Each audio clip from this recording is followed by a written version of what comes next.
Take a ride from the high desert and the great American Southwest, exclusively on Sirius XM Radio.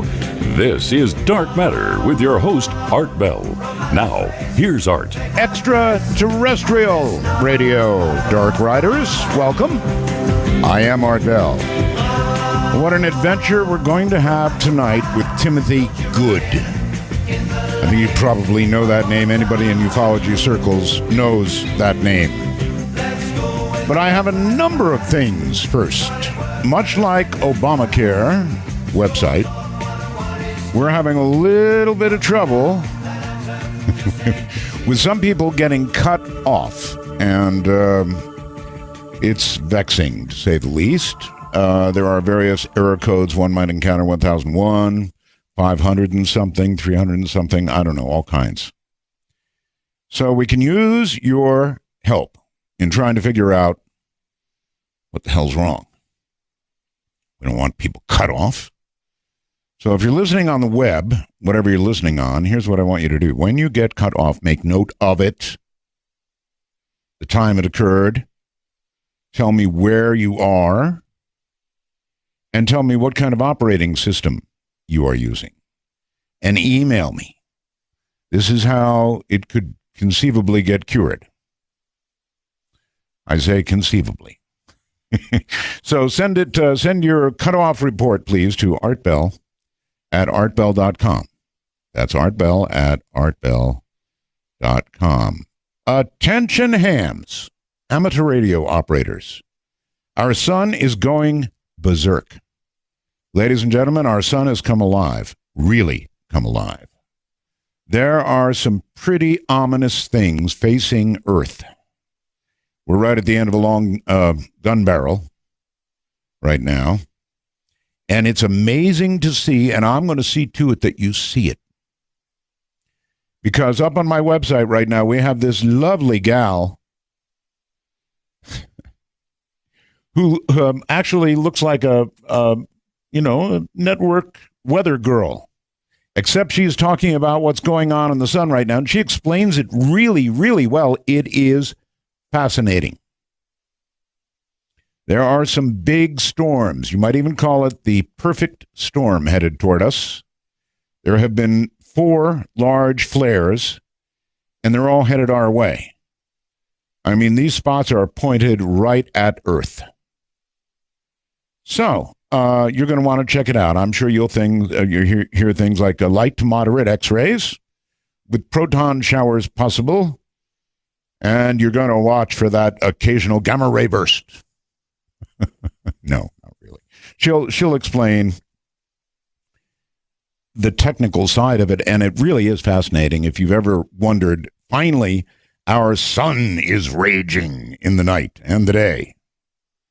And so that makes for wonderful conditions on the radio until the storms hit, then there'll be nothing. Anyway, you really want to see this, go to artbell.com, click on the Sun Weather Gal. Gee, that's well done. I've never seen that before, but it's very, very well done. I am coming to the conclusion that school shootings here in America are becoming the new normal. Massachusetts, here in Nevada, little town, Sparks in Nevada, they are becoming the new norm. I mean, you hear about them all the time now. Are we going to get used to that? Are we really going to get used to school shootings in the news?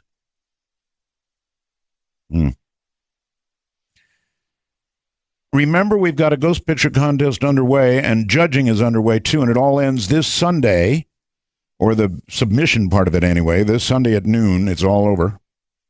So if you have a ghost story, send it to Ghostmaster. No, just kidding. Send it to webmaster at artbell.com. If you've got a ghost story, send it to me. A 1-paragraph summary is just fine, and then your phone number, and we'll call you when we do our Halloween show. Spooky matter. Well, one comet yesterday exploded. ISON, however, is still on track to amaze and or disappoint. We'll have to find out. But one comet did explode. Sometimes when they get near the sun, it's just too much for them, and they go. I was talking to somebody earlier tonight about something that, let me give you the rest of the reasons to go to the website right now. A UFO caught by multiple cameras. That's always good, right? If you're in doubt, multiple cameras in Jerusalem. That's on the website. A giant alien in Peru is on the website. An unknown but disgusting life form has been filmed intimately in North Carolina. This thing is growing in the North Carolina sewers, and it's disgusting. I mean, it's really just, yeah. It's some new life form they claim growing in the North Carolina sewers, and watch it if you got the guts. It really is pretty awful looking. No idea what it is. Don't really want to know what it is. Definitely don't want to go down, and I wouldn't be that close with the camera. I hope the guy had a zoom lens, or the gal, whoever took it. Got a flash from my own company, Sirius XM. 2 Sirius XM employees. I wonder if I'm supposed to read this. Internal memo. Well, all right. It's about something very public. Tomorrow, Sirius XM is going to launch the FM6 satellite.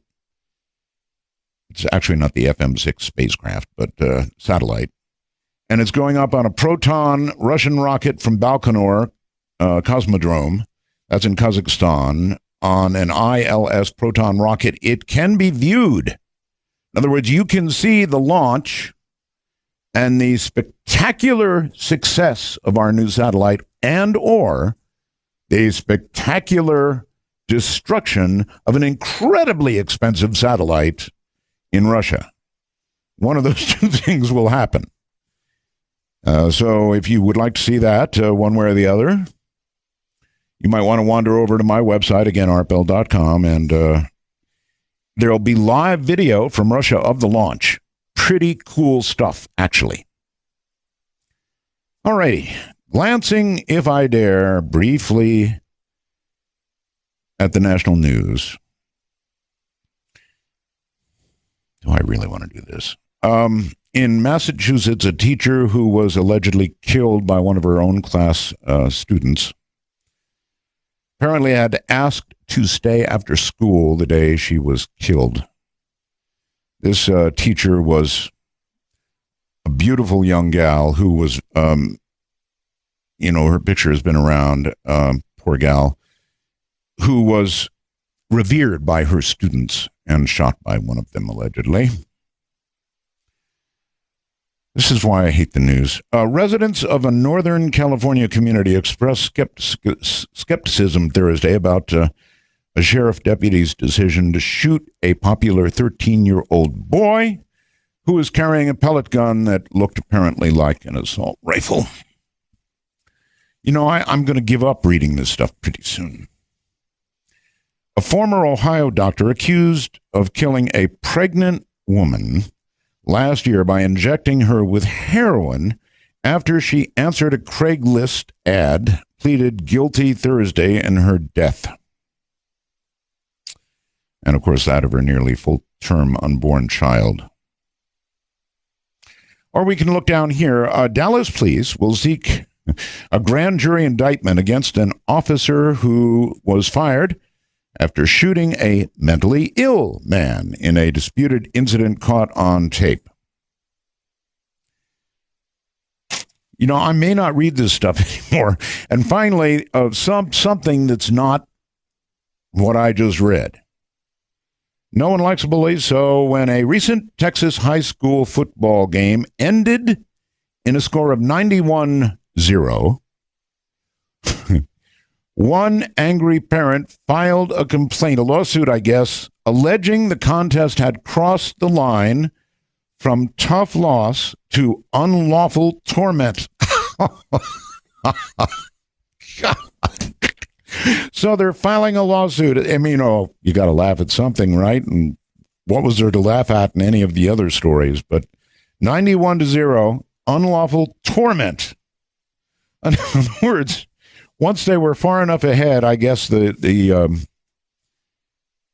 thought here is they should have had the grace to stop. But no, they just went and got as many touchdowns as they could. So it's going to be a lawsuit only in America. Boy, I guarantee only in America. Okay, Fukushima, there's a lot of really possibly negative news about Fukushima because TEPCO is about to try to remove these spent fuel rods from reactor number 4. Now, this is going to be one hell of a dangerous, very dangerous job.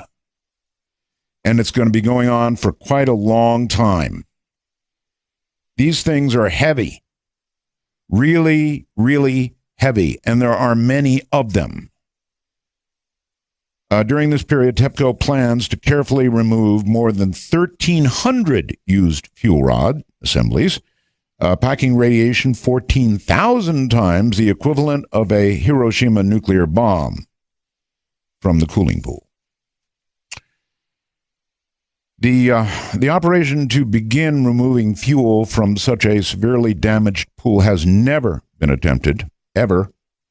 The rods are unwieldy, heavy, each one weighing about, get this, 2/3 of a ton.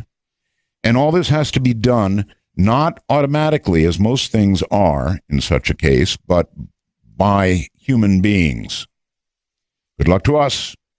Should the attempt fail, a mishandled rod could be exposed to air and catch fire, resulting in horrific quantities of radiation released into the atmosphere, and the resulting radiation will be too great for the cooling pool to absorb, as it simply has not been designed to do it.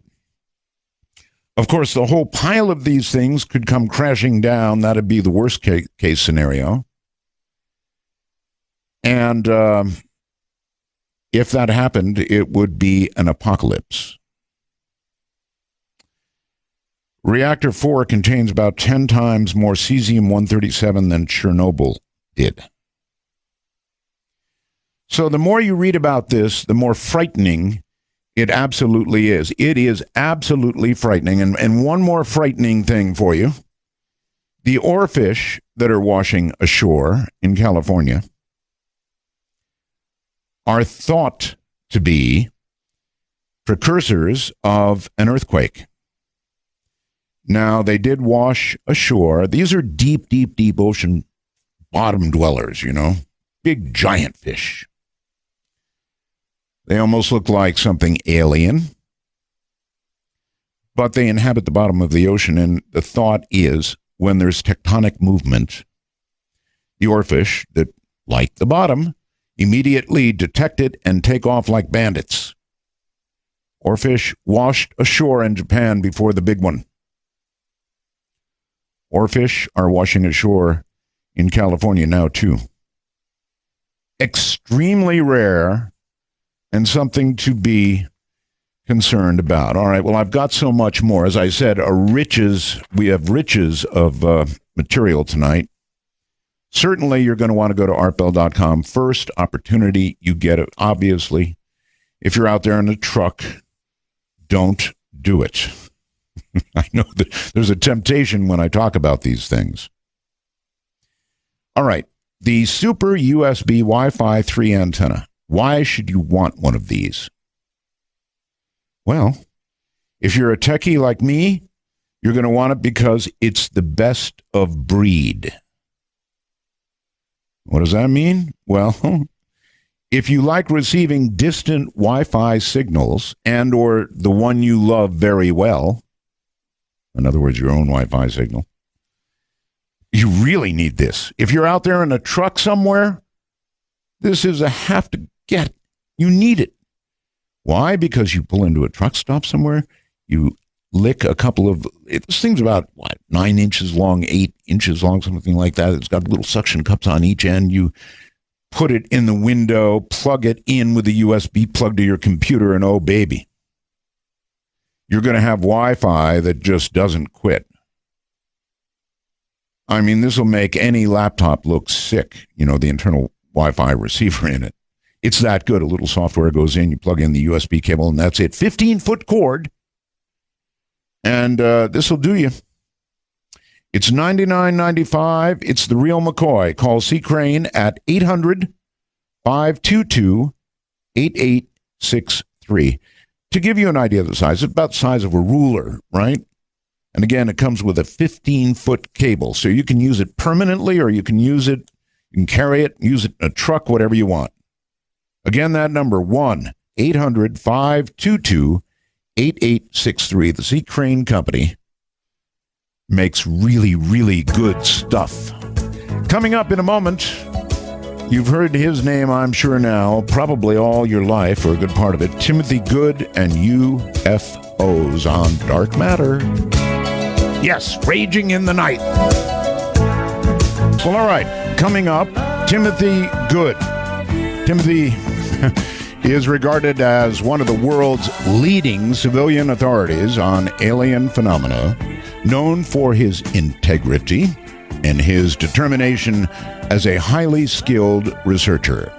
He has lectured at the Royal Canadian Military Institute, Royal Naval Air Station, Portland, the House of Lords All-Party UFO Study Group, the Institute of Medical Laboratory Sciences, and the Oxford and Cambridge Union Societies.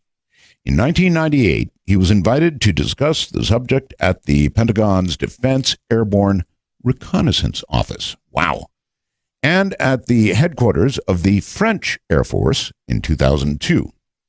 He has also acted as a consultant for several U.S. congressional investigations, is author of a dozen books on the subject, including Above Top Secret, Alien Contact, Alien Base, Unearthly Disclosure, and Need to Know UFOs, the Military and Intelligence.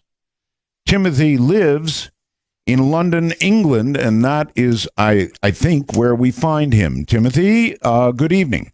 Good evening to you, sir. Wow. Pretty good connection, I would say. You're in London? I am. Well, then I'm impressed. Pretty good stuff. All right. Gee, where to begin? When did we last talk, Timothy? I think, Art, if my memory serves, it was about 2005. It's been a long time. It might have been more recently than that, but... No, 2005 sounds about right to me. Okay. So it's really extra wonderful to have you back on the program. Well, thank you.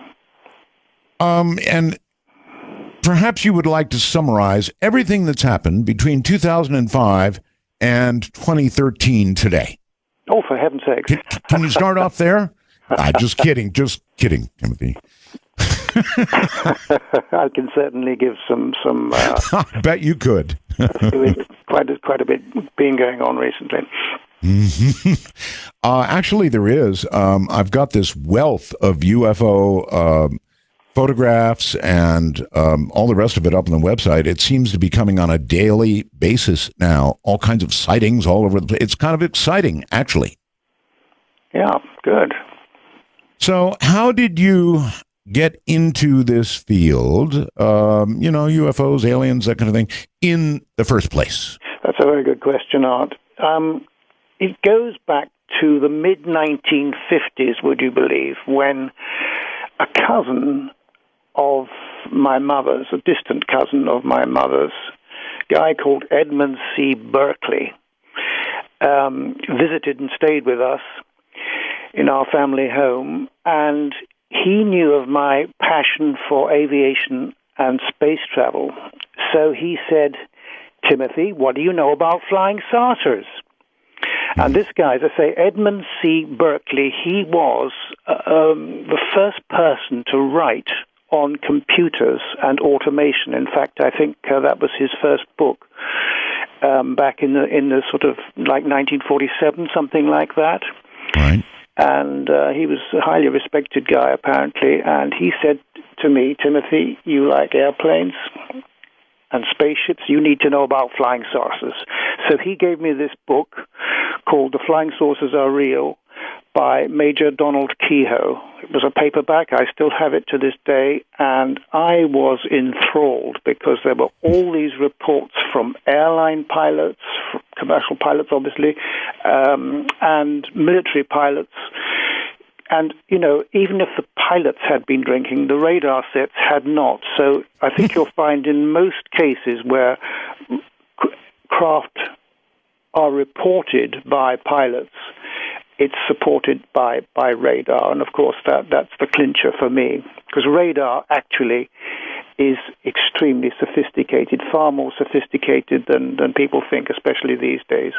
Yes. I can remember, well, I was told by some naval military guys about 15 years ago that, and they were talking in terms of years before then, that the Americans had a very sophisticated line-of-sight radar which could actually determine the types of engines from the fan blades of Russian Bear bombers. Wow, that is a wow. They get that kind of. I'm curious, Timothy, on radar. How would that be represented, or would it be interpreted by a computer? Well, I wouldn't know. I don't have the technical expertise to answer that one, Art. But that's amazing. Certainly, the radar is extremely sophisticated and getting increasingly sophisticated, if not completely perfected by now. Oh, I can only imagine what the top levels, military stuff is able to do. They're always way, way ahead of the rest of us. That's amazing. That's really amazing. You can tell the type of an engine on radar, direct reflect radar. Incredible. Mm-hmm. Okay, so I can see how your interest was sparked. Now for me, it didn't take a sighting. And it was really funny, Timothy, after I got interested in ufology, really fascinated by it, I had, my own little sighting or big sighting. And at that point, life changes and you know what you saw. Yeah. And after that, how about you? Have you ever had that moment where you saw something that was not in dispute because it was not from here?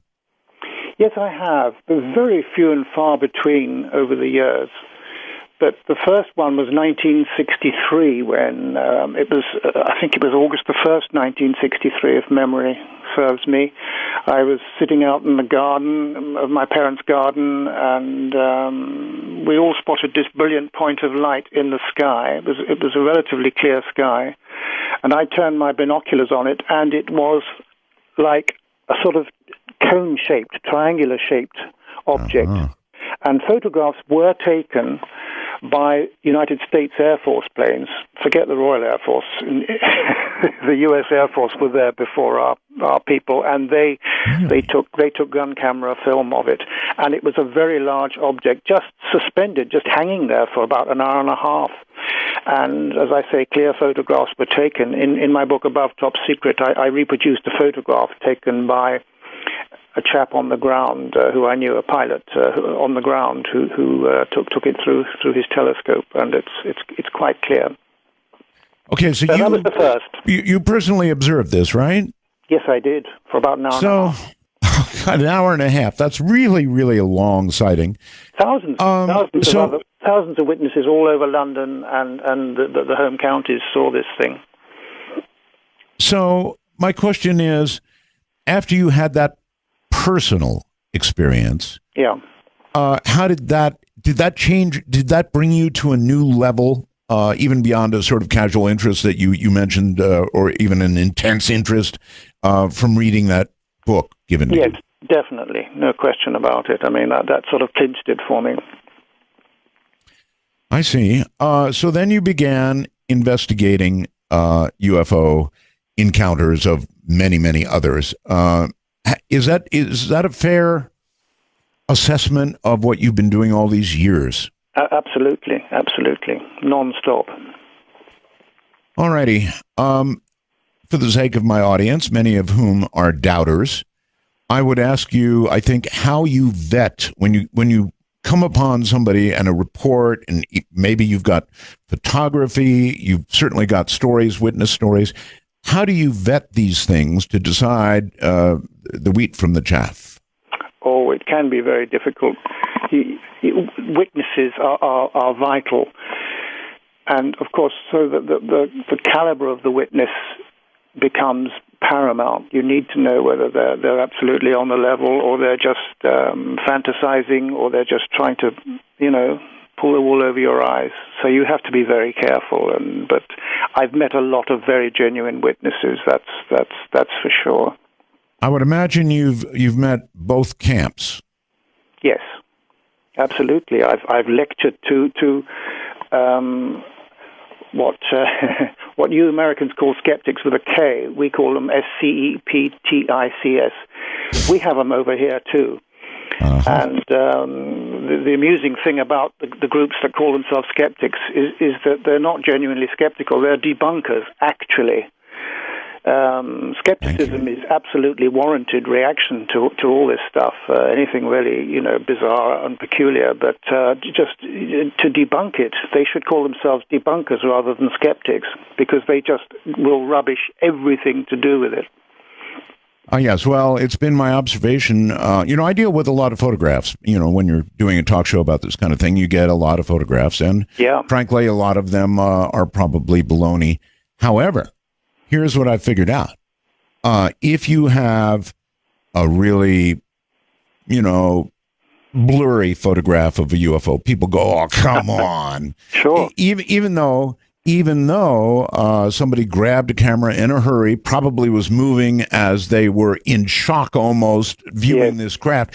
And of course, you get a slightly blurry photograph. And then on the other end of the scale, Timothy, you have people very rarely with a high-quality camera, fast film, and a steady hand, even in a scary situation, and they come up with something that's just astoundingly clear, and then that same group of people says, "Oh, Photoshop!"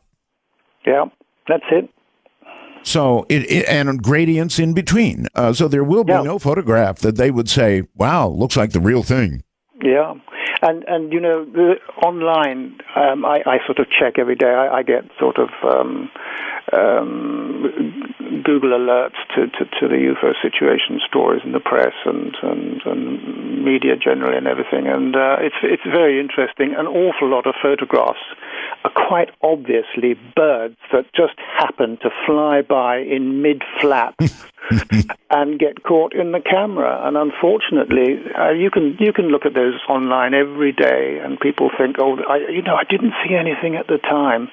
Well, you wouldn't normally if a bird zooms by, but people do capture them, and a bird like a seagull in mid-flap looks like a disc on edge. So it's no wonder people are fooled. So one has to be very, very careful. But as you know, over the years, some great photographs and film have been taken. Oh, I know. Do you have a favorite? I mean, of all the things that you've researched, do you have a favorite? One that just sails over every bar that you set? What, a sighting or photographs or what? Sorry, can you be more specific?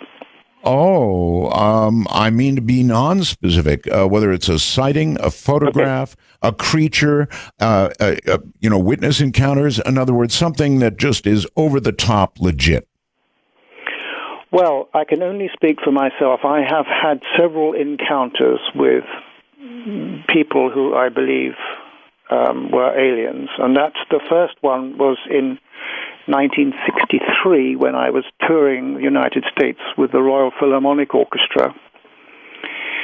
And I forget exactly where we were. All I can remember is that it was about 512 miles from Tucson. Something like it was a 512-mile journey from Tucson, Arizona, to Los Angeles, and we were kindly given a 1-hour stop during that 512-mile flight to get our evening meal. Mm-hmm. And we stopped at this diner.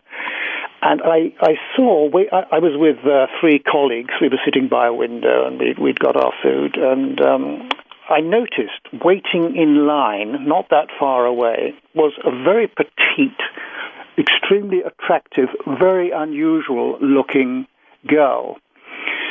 And there was just something about her which alerted me. And I put out the thought in my mind, if you're from elsewhere, would you mind just passing by and giving me some kind of proof? That was all in my mind.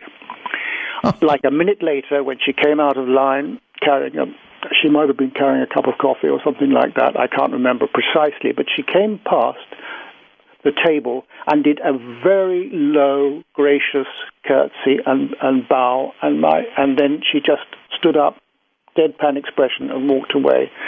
And, I had 3 witnesses with me, and they said, "Tim, hi, what's that all about?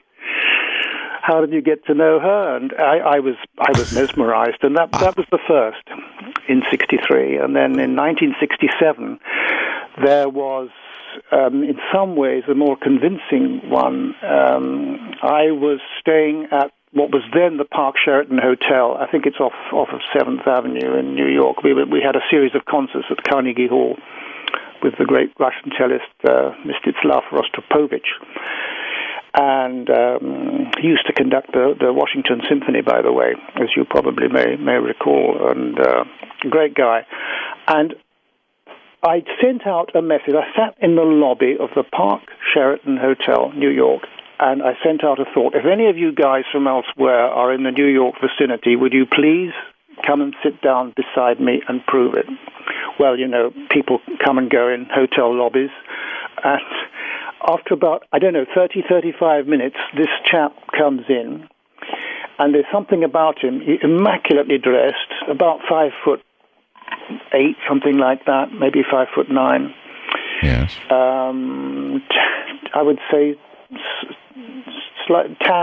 slightly tanned skin, fair wavy hair. He was absolutely immaculate.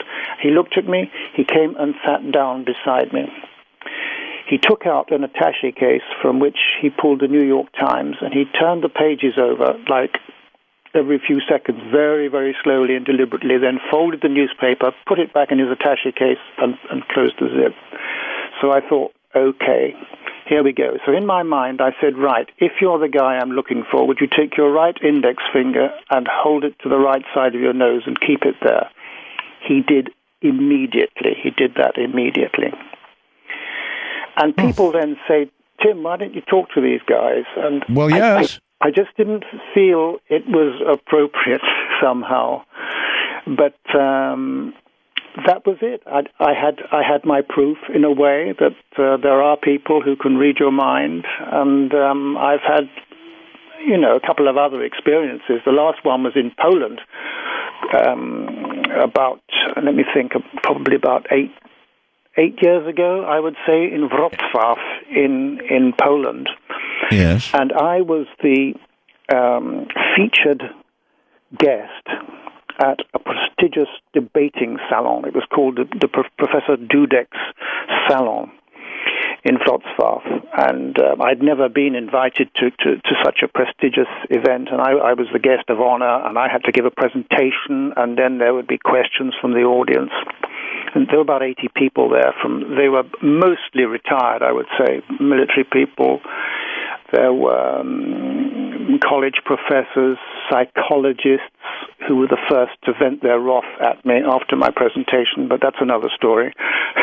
It was very funny. There were military guys there who got so outraged by the psychologists that they stood up, and I think one of them had his uniform on.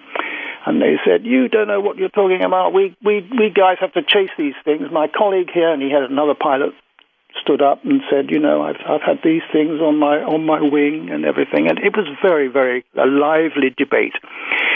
I had noticed throughout a very interesting-looking person, very similar to the guy that I'd seen back in 1967 in New York. Similar olive skin. He was a bit thinner. He was also immaculately dressed. And I just thought there was something about him. I tried a bit of telepathy. There was no response. Anyway, he was the last person to give a short presentation. You weren't allowed to talk for, I think, more than about 4 or 5 minutes, something like that. It might have been a little bit more, I'm not sure. But he was the last person to speak. The subject of his short speech was Earth's future in space. And so I thought, gosh, this has got to be interesting. I was absolutely fascinated by what he said. So I thought, I've got to talk to this guy. People say, Tim, why don't you talk to these guys? So after the whole thing had finished, he was the last person giving a short presentation. He came towards me. I put out my hand. He held it in a very cold way. He just looked at me, unblinking, and he did not say a word. I just said to him, I think you have a great deal of knowledge. Thank you for your presentation and everything. There was absolutely not a flicker. And then he walked away. I think I gave him my business card, but I've certainly not heard from him. But the extraordinary thing is that I then met with my colleagues who were going home. None of us had drinks at that point. We certainly had them when we got back to where I was being put up in a converted castle. But everybody said, gosh, that was interesting, you know. And I said, well, who is that guy? And he said, oh, he's often here. He's always got something very interesting to say. And I said, yes, what did he actually discuss? And they said, oh, it was about Earth's future in space. I said, yes, but what did he say?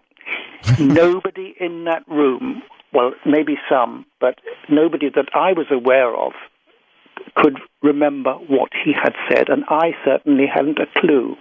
It's gone. So I just wonder whether that was something that was projected into the minds of the audience subliminally. I do not know, but it was slightly disturbing, I have to say. And the interesting thing is that the speaker, the guest of honor, is by contract supposed to get an audio tape of the entire proceedings, supposed to get photographs because there were photographers there. Yes. You're supposed to get this and that. I couldn't get a reply from anybody or even Professor Dudek, who had invited me. Nobody. I couldn't get any kind of response whatsoever. So that's really just about the end of the story. Yeah, okay. Timothy, I'm going to join, with the crowd that says, oh, come on, Timothy, why didn't you take the opportunity to speak to them? Why didn't you? I did. I spoke to him. I said, I think you have a great deal of knowledge. Right. But I could see he wasn't going to say a word, so, I stayed stum. Right. But, I mean, there could conceivably be so much more you could ask, and so many more tests you could run. I mean, if you successfully have a guy and you mentally project this to touch his nose, well, all right, a million questions. For example, Timothy, aren't you concerned that you really did not connect with somebody from somewhere else, but you do have a talent for projecting suggestions to people, perhaps through telepathy?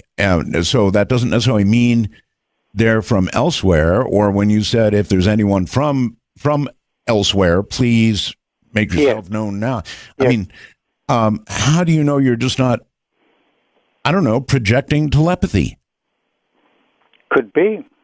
And how could you not test it further? Be, but there's just something about these guys that I've encountered about their sort of demeanor and the presence. There's just something different about these people.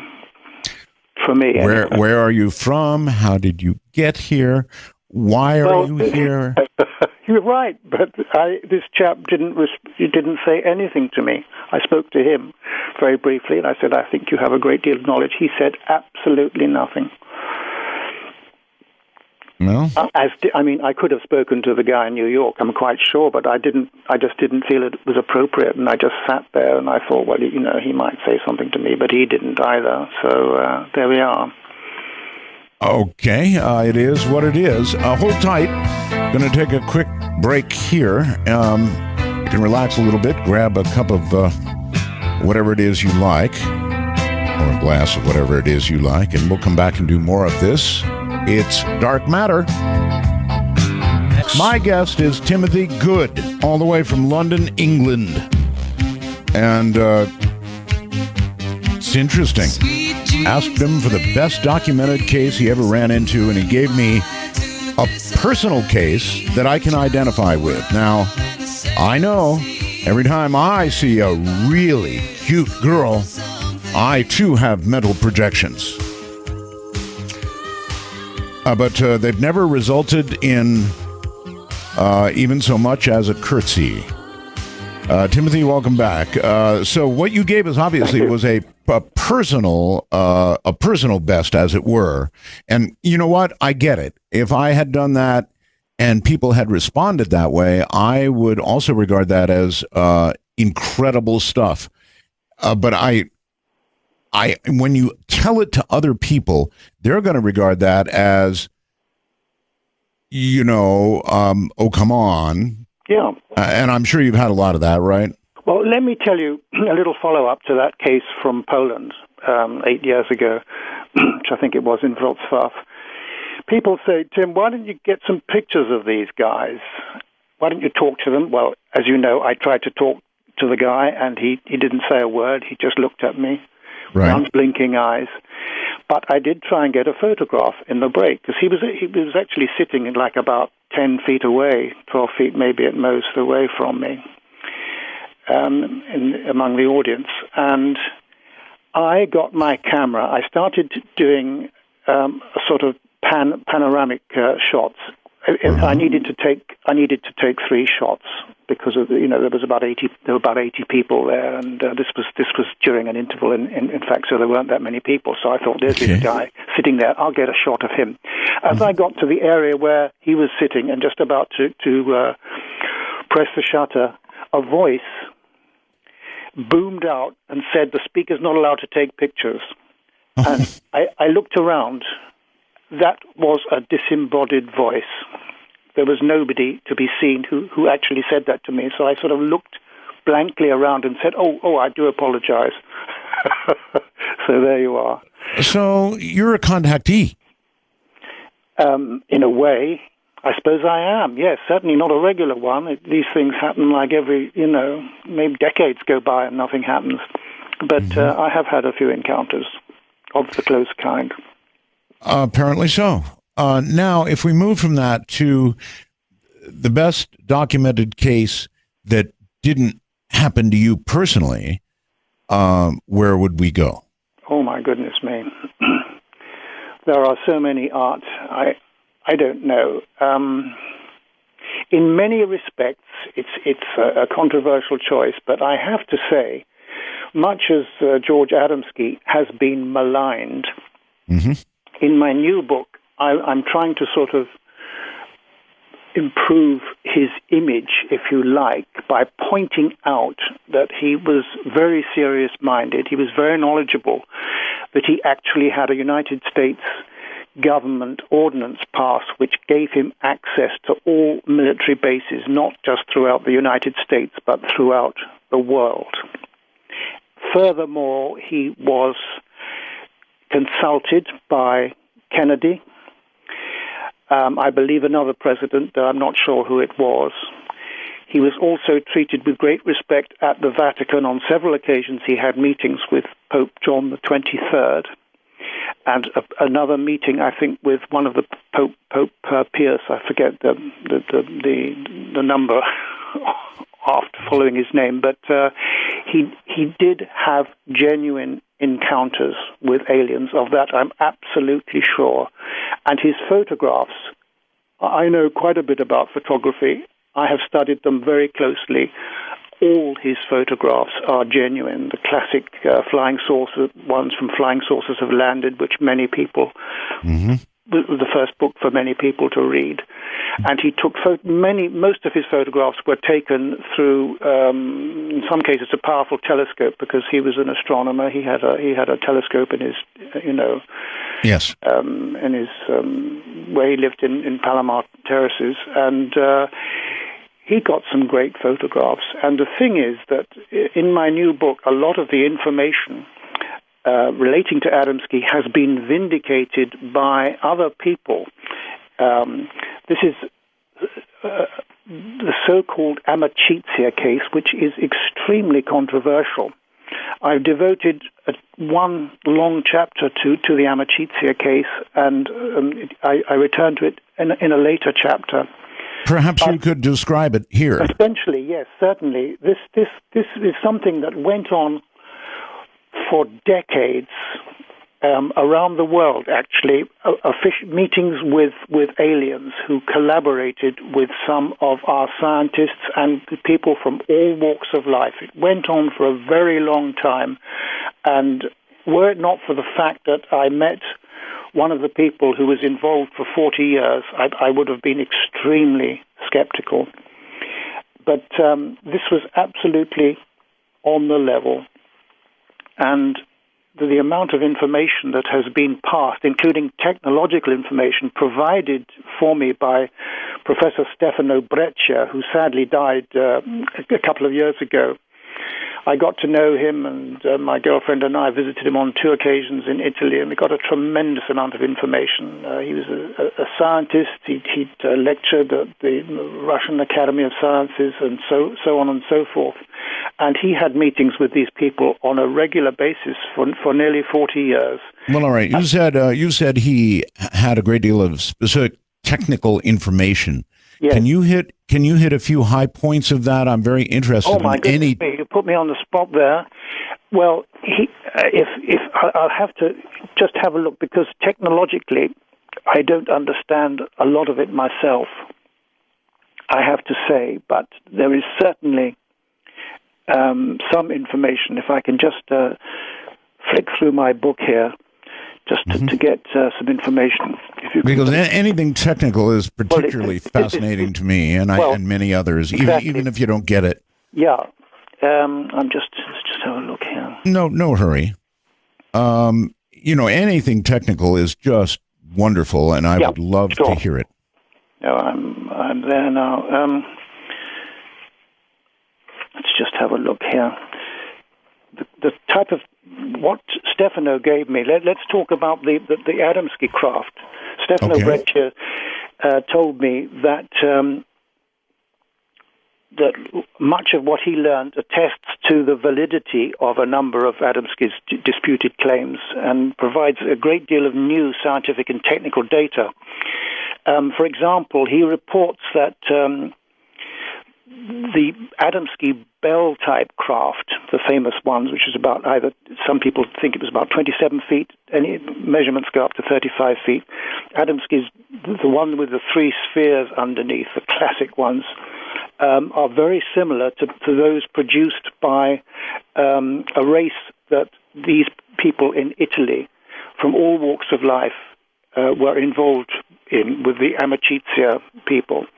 And he does. There are actual diagrams of the craft showing similarities with some of these craft. And Stefano told me that he went with a German engineer in one of these craft on one occasion, which was being monitored at all times by the aliens from their own craft and from their other highly technological instruments, which they were. You're saying he claimed to have actually gone on to the craft. Stefano Breccia went on this craft, and which was flown by a German friend of his who had learnt it from these aliens, and they taught us how to fly some of these craft, and they have even given us some of these craft. I learnt, for example, that the Italian Air Force there were 10 pilots from the Italian Air Force who had flown these things. That was several years ago. I don't know what the situation is like today. But there's no question that a lot of this was very real. That's a very strong statement to say there is no question that it was real when you're talking about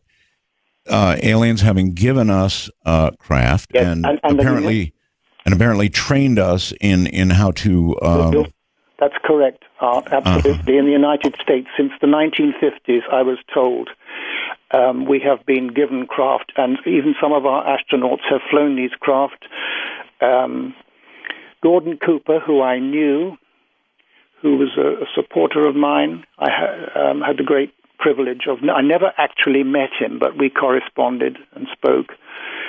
But he told a friend of mine, who I trust implicitly, that he himself had flown some of these craft on quite a number of occasions, and that he was actually prepared back in 1978 to fly one of these craft and land it in front of the United Nations building in New York, if it ever came to people wanting proof. That would be proof, all right. But I've interviewed Gordon, never a peep. Many years ago, I interviewed Gordon, and never a peep about that. Right. Well, these guys keep their secrets, and but certainly he told someone that I know, obviously, who I wouldn't name. He gave a lot of information away. These are extraordinary claims, and what is it that causes you to believe these to be true? I think, well, I never, as I say, I never had face-to-face conversations with Gordon Cooper, but I just found him convincing the way he dealt with people, other people. Yes. I do. But there's certainly no proof. I can't prove it. But and I'm sure that, as I say, I'm told that other astronauts have been flying these craft, but it's not something I'm in a position to prove. I wish I could. I wish you could too. It does kind of get to extraordinary claims and extraordinary evidence and all of that. It's very interesting, but boy, oh boy, oh boy. And here's somebody writing to me, John, able to send me a message on the computer through something we call the wormhole. He says, Roswell's aren't. I believe Timothy wrote in Above Top Secret that Neil Armstrong witnessed UFOs on the moon. Yes. Can you ask him about that? I wrote NASA, and they sent me a form letter of denial. Well, let me tell you something. I had a friend, she's deceased now, a very good friend, called Pamela Hanford. I've been able to name her. I did allude to the case in Above Top Secret, but I've gone into much more detail in my new book. And I've named her Pamela Hanford. She'd served with Britain's Secret Intelligence Service, better known as MI6. And I once asked about her background in that clandestine organization.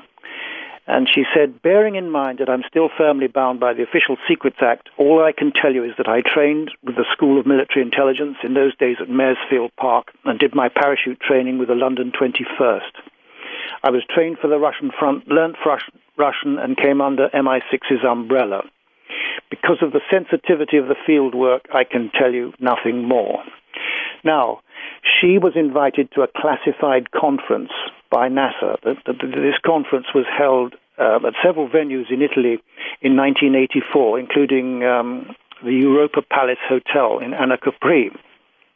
Now, some of the astronauts were staying there, and Pamela actually overheard a conversation. She was probably taping it, I guess, now, looking back on it. But she had a conversation in the next room because Neil Armstrong actually was in the bedroom next to hers, and Buzz Aldrin was in the one beyond that.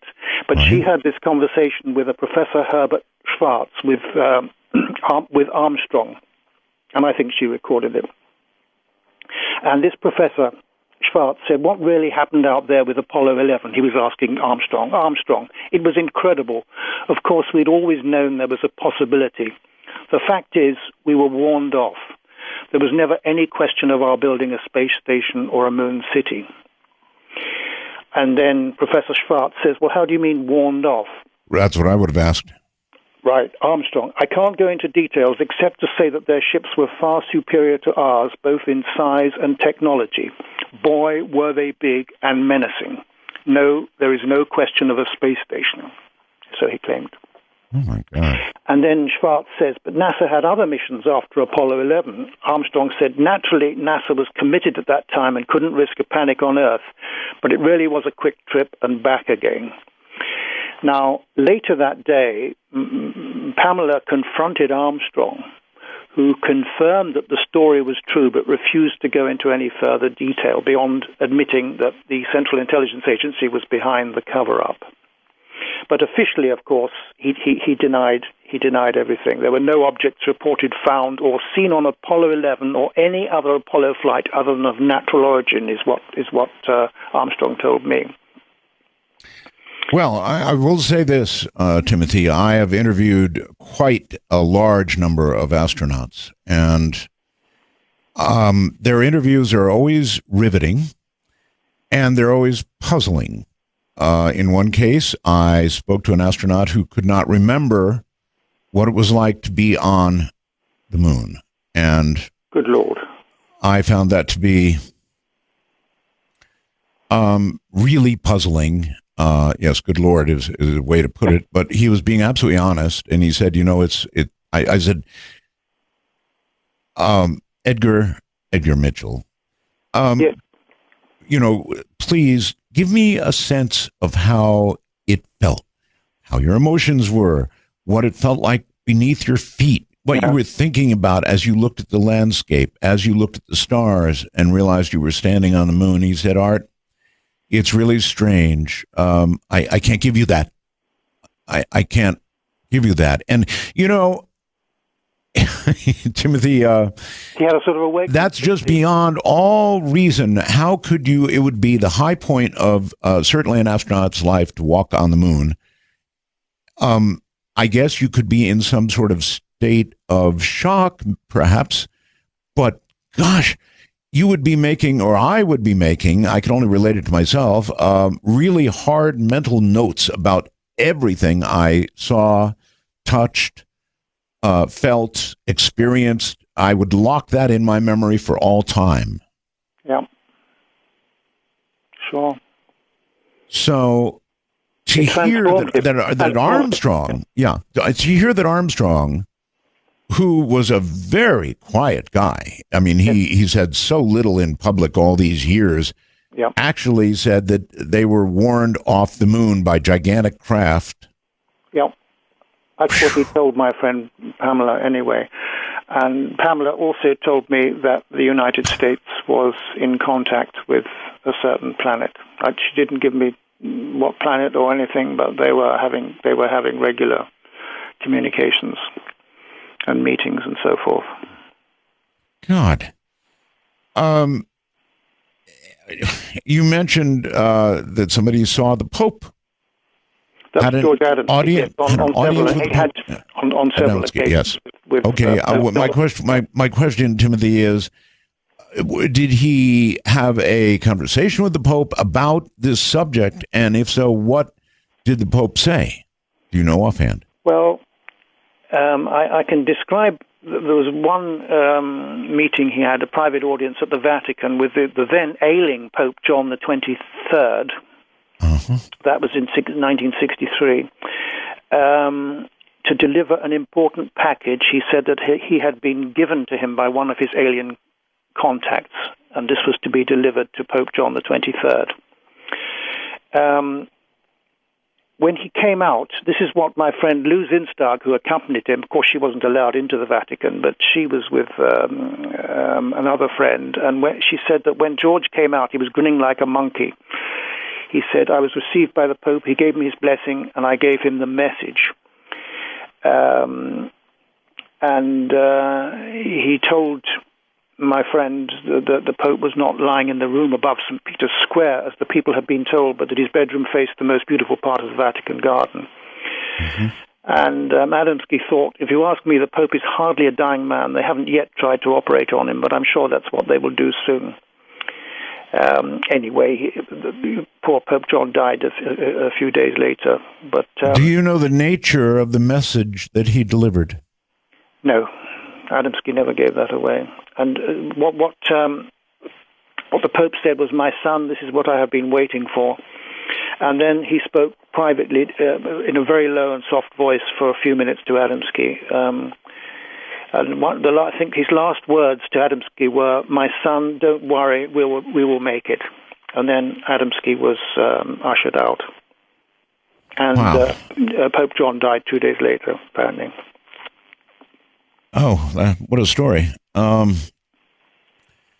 Okay, you're just sort of blowing me away here with all kinds of things that I had not heard previously, and don't we wish we knew the nature of that message? Yes, indeed. I think that the Vatican has a very good intelligence service, and I think they're very well informed about this subject.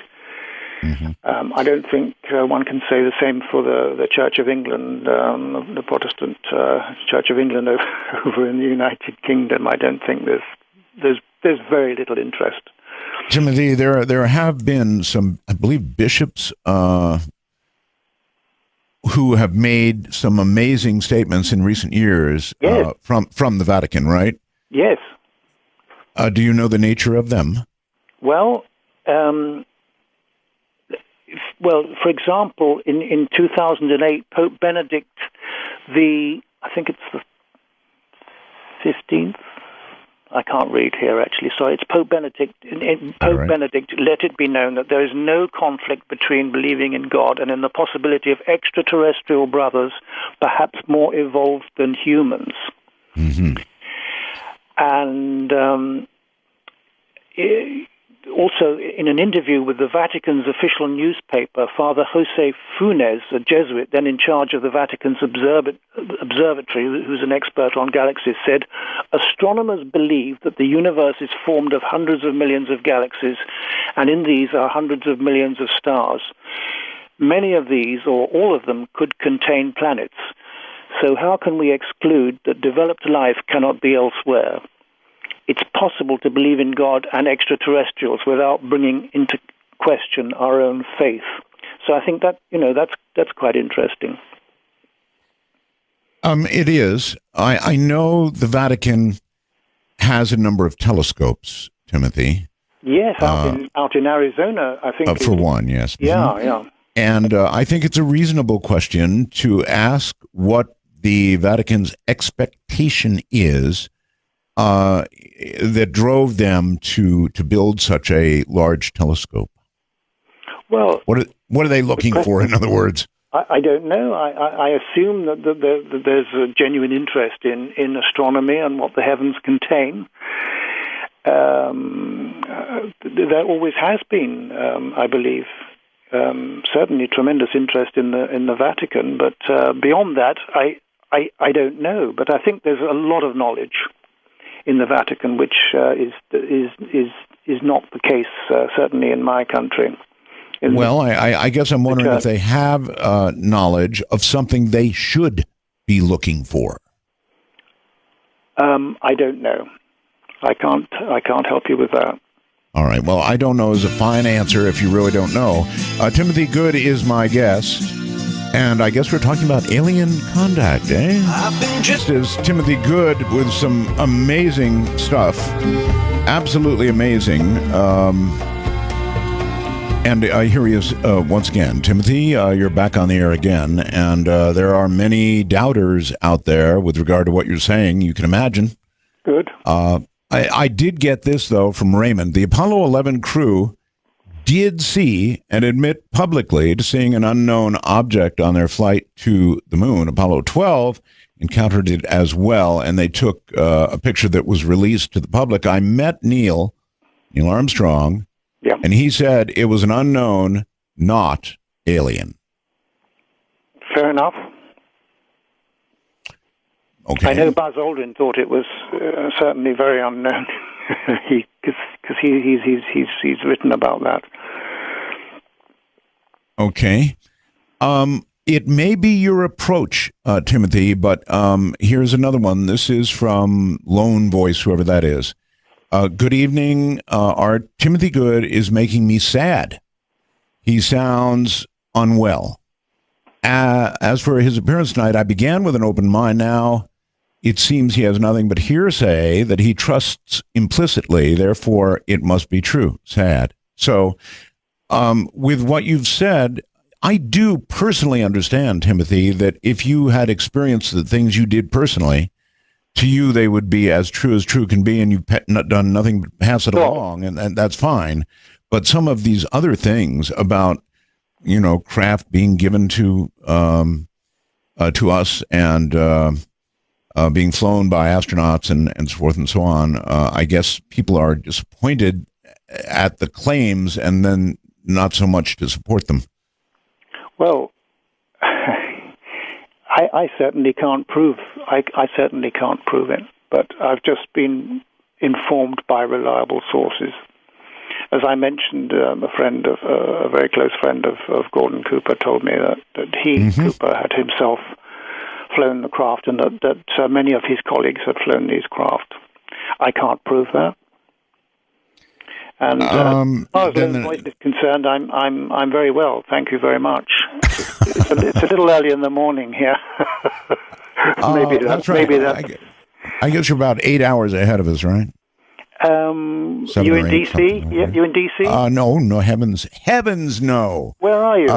My board operator is in. At some point. My board operator is in DC. I'm in the state of Nevada, near Las Vegas. Oh my goodness me! You're about 8 hours away. Yeah, I would say. Yes, about 8 hours. Mm-hmm. Great. Area 51, Nevada. Actually, it's just over the hill from me, Timothy. Good. Literally over the hill. I can look at the hill that divides myself from Area 51. And when I take the back way to go to Las Vegas, I can pass very near it. So, or I can drive right to the mailbox. I mean, I'm that close. Oh, yeah. I'm as close as anybody you'll talk to. Yes. Okay, let's attempt a gear shift here. If I ask you for the best documented case that you know of that doesn't cite third parties and doesn't involve personal experience, then where would you go? And now I'm talking about quality of photographs and or artifacts or something that is verifiable. Or do we never get there? Is there nothing that you would personally consider to be, and I'm not asking here for absolute ironclad evidence, just, what you consider to be the best in terms of backup, pictures and or I know many adult stories. Yeah, that's the problem. I mean, I've known people who've had close encounters with landed craft and so forth, but they weren't. They didn't get any pictures of them or anything. So it's frustrating in that respect. But certainly, Adamski has had plenty of photographic evidence and film evidence. Yes. For example, one which is sometimes overlooked, but I have written about it in my books before. But there's a description of the visit in 1965 of a craft to where my friend Madeline Rodefer was staying at the time that Adamski just, it was like a few weeks before he died. She was looking after him. Right. And she filmed a craft in full view of my friend Madeline, a craft that came right over the front lawn, the front yard of their house in Silver Spring, Maryland. And it was there for quite some time, and terrific movie film was taken, and I've reproduced clips in my books of that and everything. And the craft was about 27 feet in diameter, according to a scientist who evaluated the films, and took George Adamski with the film to the Eastman Kodak Company in Rochester, New York State, and they were almost impressed by the film. I've got copies of the film. I've reproduced pictures of the craft showing how the propulsion system produces a distortion process around it, and I find that very convincing. Now, let me tell you that eventually the craft went away, of course, and the film was evaluated by an optical physicist called Bill Sherwood. And as I say, Adamski was taken up with the film to Rochester, where these scientists were most impressed by it. But in 1998, I was invited to the Pentagon, the Defense Airborne Reconnaissance Office, which you cited in my introduction. And it was only a half-hour visit, and I expected a one-to-one with the general in charge of the Defense Airborne Reconnaissance Office, General Kenneth Israel. And when I got there were about, I guess, 25 people in the room. Nearly all of them were young people from various services. Some of them didn't look more than 17, 18, from Army, Navy, Air Force. And they were all very attentive. And I thought, well, goodness me, I'm not here to give a presentation, but I was asked to by General Israel. And he'd first of all shown me, he said, Timothy, this is what I do. And he showed me pictures of drones flying here, there, and everywhere, and because that's the Defense Airborne Reconnaissance Office, which handles the unmanned spy planes. Right. And he says, now you tell us what you do. And so I talked about that film. I said, well, there's a case downtown, outside of Washington, downtown in Silver Spring, Maryland. And he said, Timothy, he didn't say this to everybody, but he said to me, sort of privately, he said, I think you'll find that film is absolutely genuine. All right. You said the Adamski case was certainly one of the best. Certainly one of the best in terms one of the best. But you also said controversial, right? Of course. And what is controversial about it? You've given me some pretty good stuff here about the film. In other words, he claimed, for example, to have met Venusians and Martians and stuff like that. But I think he was certainly very sincere, and I knew a lot of people who knew him well. And since I myself had encounters with people similar to those he described, who were obviously highly telepathic, it kind of reinforces my belief, if you like. Belief's not the best word to use, but that is the case. I certainly can't prove it. No, I understand. But even you should be given pause when he claims to have met with Martians. Now, we're pretty familiar with the current state of Mars. Well, yes, go ahead. Yes. But we not everything is revealed. I mean, it's quite possible that there are bases on Mars which are used not just by aliens, but by our own people. United States. I don't know how aware you are of the activities of U.S. Air Force Space Command. But there's a lot of information that they have had their own shuttle fleet for decades operating from an island in the Pacific Ocean, and there's a lot. I've actually heard this. That we have a complete secret space program. Yes, and this information came to me from Paul Laviolette, an excellent book. Yes, I indeed. forgot the title of it, but I've cited it in my book, and I met the guy, and he's very, very convincing. And he says that there have been regular shuttle flights by U.S. Air Force Space Command to Mars. So not everything we're told is true. And I think I believe Paul Laviolette and the information that he's acquired over years. Oh, okay. So you believe that we have bases on Mars. What about the moon? Same. Yeah, okay. We have bases on the moon as well. Sure. Wouldn't, if we did have such a thing, and if we had a secret space fleet, and I've considered this because I've been told this by many, including, by the way, Richard C. Hoagland. Mm-hmm. I think he has that belief. And I would ask a lot of, I guess, impertinent questions like, well, we've got a lot of amateur astronomers. Surely they would have noticed craft on the way to the moon and Mars and such coming and going. That would be something somebody would catch. Well, Adamski certainly did. He was the first to catch them since, like 1949. He started taking films through his telescope, and some of his photographs are absolutely superb, showing some of the giant mother craft, and as well as some of the smaller craft. Mm-hmm. You said his film was examined by who?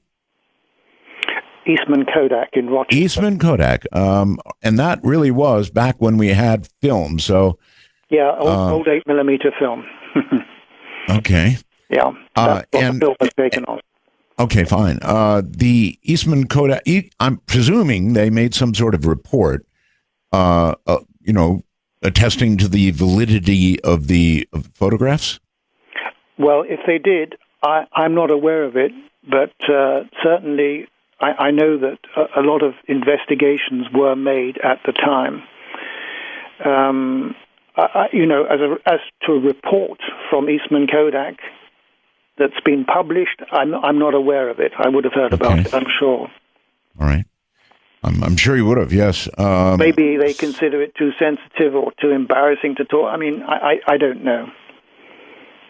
Right. I could file a Freedom of Information Act request, I suppose, which I last did with NASA a couple of years ago, which was quite amusing. Under the Freedom of Information, I asked about that confidential, that classified conference that took place in Italy, which I referenced a while back. If you remember, my friend Pamela Hanford was there, and there's Neil Armstrong and Buzz Aldrin and German Professor Schwartz, lots of other people. It was a classified conference.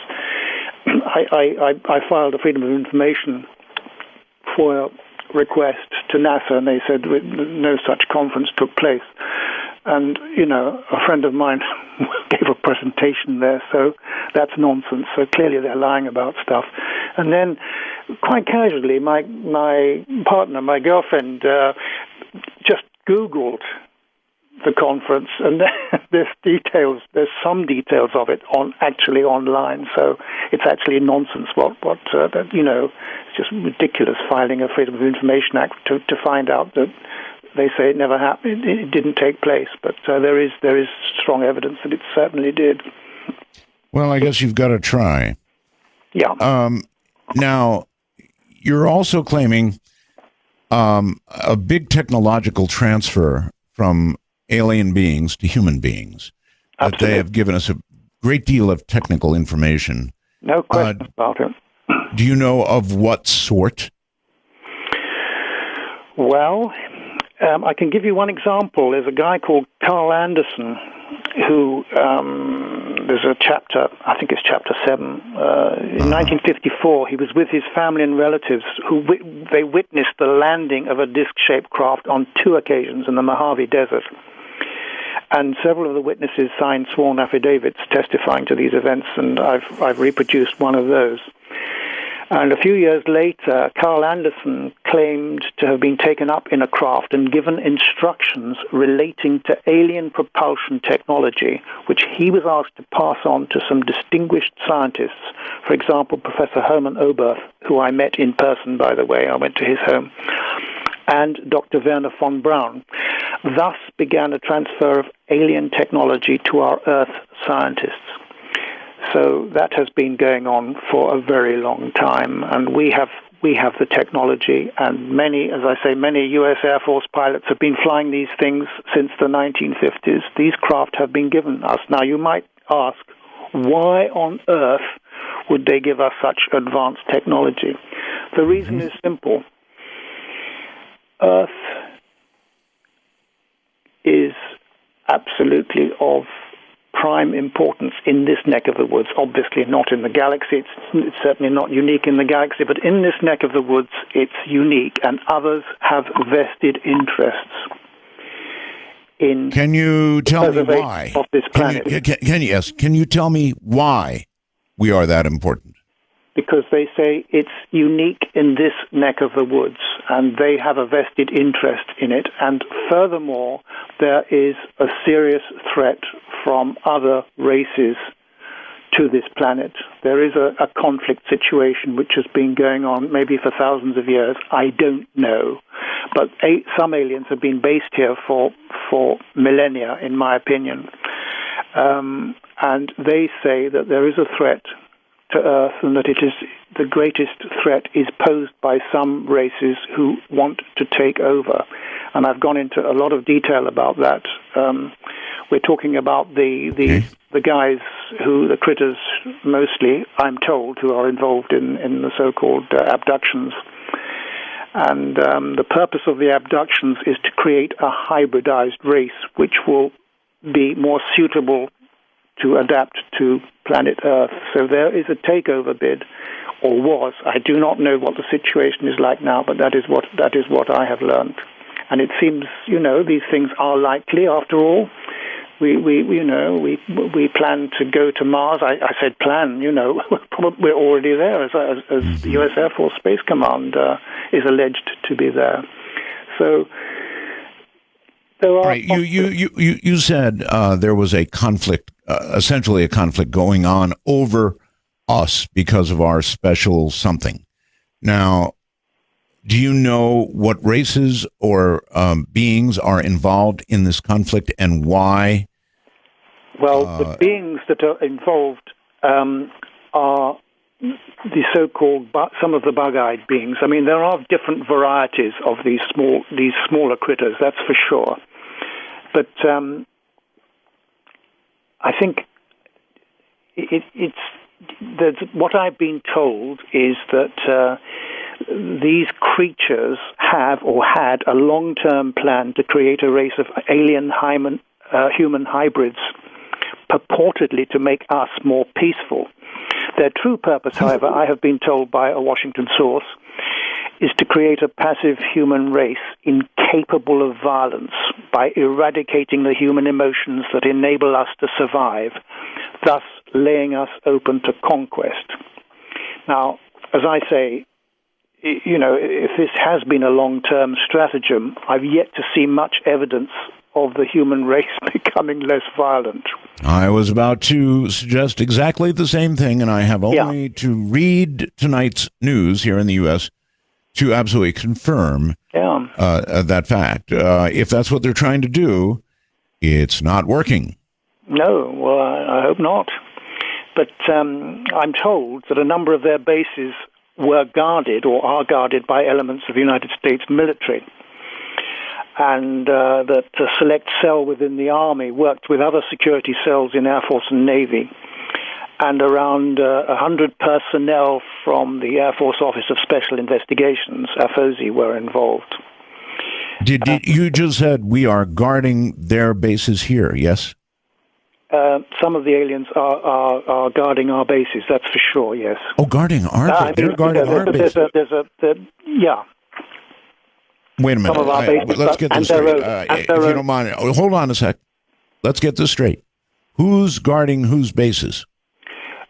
I've been told that some of our own military are guarding alien bases to a certain extent. And I don't know if that was going on years ago. I do not know if that is still happening. I have no idea what's going on right now. Did anybody ever mention where any of these bases were located? No. I see. But as I say, they were. This was part of what was called Project Aquarius, allegedly, and a number of these bases were guarded by elements of the U.S. military from Project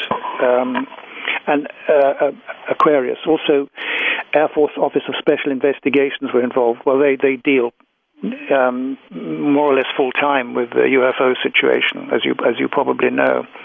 Mm-hmm. And when I had that meeting at the Defense Airborne Reconnaissance Office with General Israel, he confirmed for me that AFOSI was involved in investigations, since the phenomenon seemed to him to be more of a policing problem rather than one affecting national security, which is an interesting comment. Yes, it is. Adamski referred to one craft 3,000 feet in length. Is that correct? Yeah, I believe so. There are these alleged huge motherships, absolutely huge. One would think that they would be absolutely spotted and photographed. I mean, they're so big that if they were actually hovering within Earth's envelope atmosphere, they would be really photographed a lot. Well, there are quite a number of photographs, not taken not just by Adamski, but of others, of these close-ups of some of these huge craft. Which there are photographs which are available. But everybody always asks why they show up in all of these remote places and don't fly over major cities in the world, London, New York, LA.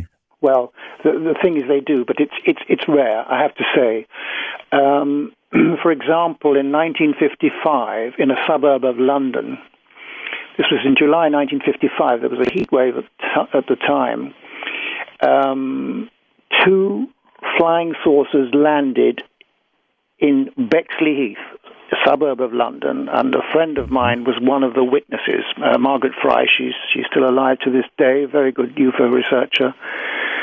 And she saw this thing. She was traveling with her doctor to take one of her sons to the hospital, and to the doctor's surgery.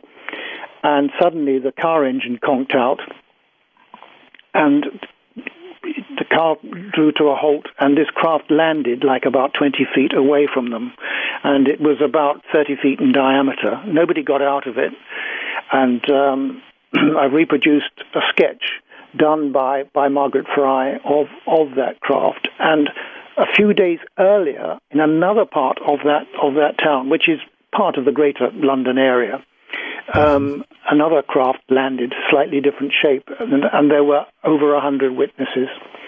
And the Ministry of Defense tried to confiscate all sorts of information from people about it and asked people not to talk about it. It was in the interest of national security to talk about it, and so it was sort of kept. It was dampened down for years until Margaret and some other people came forward. And I've spoken to several of the witnesses, and I'm convinced it's very, very credible. And these things have landed in other countries, many other countries as well. Timothy, somebody who names himself Cardiopanic, interesting name, apparently wants to test his heart and is asking you where we can see film or pictures that you were talking about, Adamski pictures. Surely they're on the web somewhere from Canada. Well, I've got a few in my new book, including one that's very seldom reproduced, which is a close-up through a telescope Adamski took of one of these bell-shaped craft. And often that picture isn't fully reproduced. I have reproduced the entire picture, which gives a better perspective of the whole thing. So that's in the new book. But other pictures I've published of quite a lot of the Adamski pictures in previous books, like Beyond Top Secret, Above Top Secret, and some other books. Mm-hmm. Okay. What we're going to do here is take a brief pause and pick up on this. You might consider whether there's anywhere on the web that we can find these things. Just take a quick look. I'm sure the Adamski photographs are there somewhere. From the high desert and the great American Southwest, this is Dark Matter. All right. Timothy Good is my guest. And here's a question that comes in for you, Timothy, from Rich of Pennsylvania. He says, incredibly speculative. Instead of only referencing evidence of others, some pictures or actual evidence would be great. We are unique, and there is a conflict over us, but why and who? So let me reference the first. The Adamski pictures, are they available on the web as well, do you know? You know, I've never looked, Art. I see. I've never looked at, because I've got them all, including some original prints. So yeah. Right. Well, listen, it has been quite an evening, and I want to thank you for being on. We're going to cut it a little short here, but again, I want to thank you for being on and joining us tonight. It's my pleasure, Art. Thank you very much. All right. Take care, and I hope the weather treats you well in London. Once again, thank you for being on the program. And that's kind of where I'm going to hold it right now. And what we're going to do is open lines. So in back there in D.C., Evan, open the lines right now. That's, by the way, the name of my board op in Washington, D.C. His name is Evan. And now Evan is going to answer the phone and probably ask you your name and where you're calling from, but that's all. And I would like to specify the reason we're doing that is because that will avoid the painful, is it me question. I do understand that when you get on the air, it is difficult to know that you're the one. We have many, many lines attached to all but one number. And that number, by the way, is 855-REAL-UFO. 855-REAL-UFO on your phone. Or 855-732-5836. We are going to do unscreened calls. Now, you might say, well, that is screening. Only so that we can avoid that. They're not going to toss you for one reason or any reason. They're simply going to ask you your name and perhaps where you're located. And after that is done, you're going to be on with whatever you want to talk about. So you're not going to get rejected for any reason. I want to specify it is open lines. And I would be interested in your reaction to Timothy Good, among other things. There are a very great deal we can talk about tonight, but I'm going to ask your reaction to Timothy, and mine was, you know what? I'm not going to give you my reaction. How about that? I'm going to allow you to state your reaction, and eventually, I'm sure you'll, if you don't already know what it is, you'll get mine. See, how can I put this? You know what? I'm not going to put it at all. I'm simply going to allow you to react to what you heard, and we'll go from there. How's that? Let us begin in New York with Pete. You're on the air, Pete. Hi. Hi, Art. Am I getting any noise on my signal tonight? A little bit, but it's not bad. I'll put up with it. If I take it off speaker, let me take it off speakerphone. Maybe never. Okay, everybody, never, ever call on a speakerphone. Never. I did that the other night. I should have been on my transmitter and talking to you on AM. I probably would have done a lot better. But anyways, very interesting with the call or your guest tonight. And I'm going to kind of not really go off subject, but in regards to UFOs and such, there's an area in New York up on the Tug Hill area called Happy Valley. Are you familiar with that at all? I'm not. Okay, because there's been a lot, I guess, some activity up there with UFOs. There's been people up there recording different things, and there's been like ghostly activity up there that they really claim is happening there. Are you talking about something that's happening now? Well, if you Google it, over the past several years, there's been different issues, or not issues, but sightings and claims that have been going on up there. Okay, are there any photographs to go with the claims? Is there any sort of what? Are there any photographs to go with the claims? There's some video in there that I've like YouTube videos and stuff that people have recorded, but I personally didn't see a lot in there. But they make it sound like it's like well known. All right. When I said, is it contemporary, I meant, the last several weeks, several months. What are we talking about? I'm speaking probably within the last maybe 10 years, within 10 years. Okay. So the last decade. One would imagine in that span of time, if there was a great deal of activity, that there would have been some photographs to go with. Yeah, right. We live in such a different age now. And I guess the age we live in demands proof beyond, a friend told me. Exactly. Yeah, I do understand that. I really try to, investigate as much as I can, but you can, as far as what I can find on that, it's anything. It's the only things I'm finding are, internet sources and right. You know how that works. Right. I do. I do indeed. All right. Well, listen, thank you very much. The last thing in the world that I wanted to be was rude to Timothy Good, because he's got, in ufology, quite a reputation. But we do live in a different age now, right? An age where some level of first person is required for extraordinary claims, and if not first person, then some evidence to go along with. And now, the Adamski story, for example, I know there are a lot of older photographs associated with it, and the fact that Kodak examined them certainly is interesting.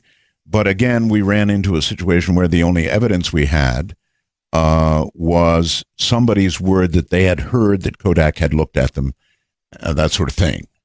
So there you have it. Utah brings Mike. Mike, welcome to Open Lines. Mega Roswell's Art.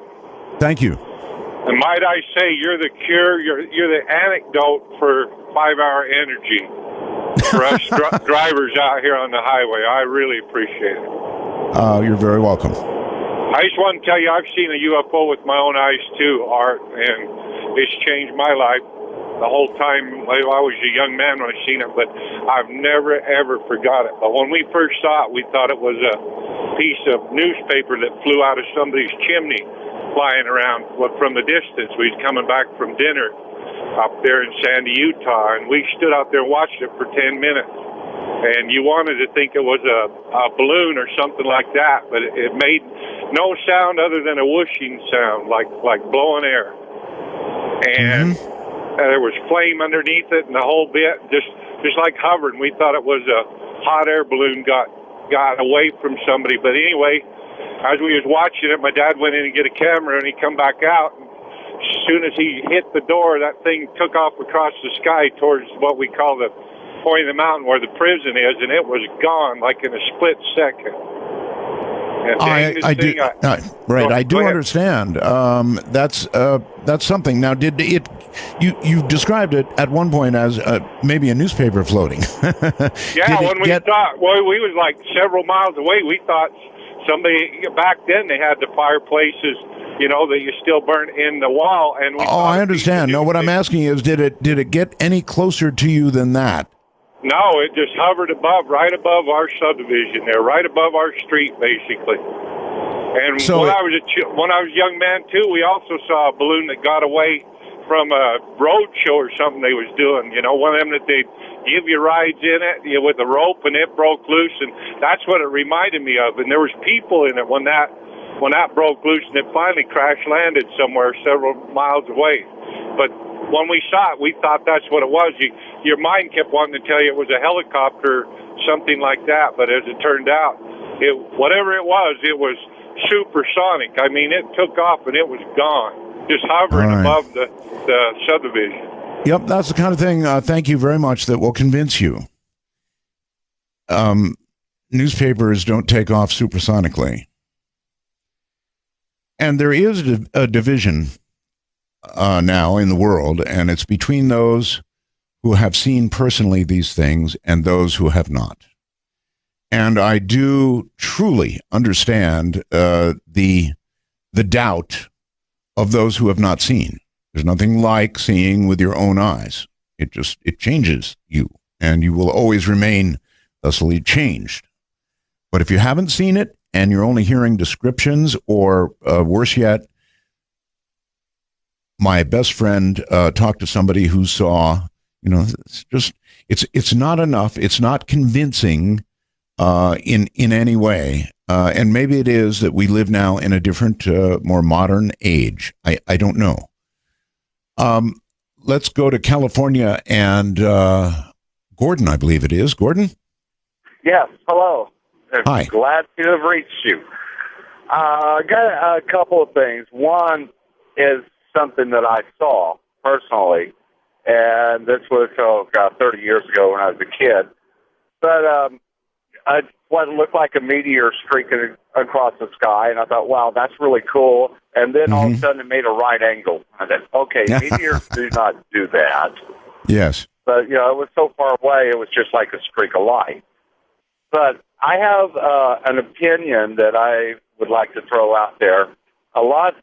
You hear a lot of people saying, okay, if we do have aliens coming here, why? Why would they come to this little blue dot in the middle of the galaxy? That's really what I wanted to ask Timothy, but he didn't have an answer for it. If they're fighting over us, if we are in some way special. I would really, really love to know what that is. Yeah. I have an opinion. Have you ever read or heard of a book called the Urantia book? Yes. Okay. Then, have you read it? Are you familiar with it? I am, yes. Okay. Could it be possible that they're coming here because of what they call the world of the cross? Oh, you want to explain that? Okay. According to the who we call Jesus Christ, the Urantia book calls Christ Michael, is the star for our local universe. And he served his last sojourn, his seventh sojourn, to be Christ. Okay, we're starting to lose you. Okay.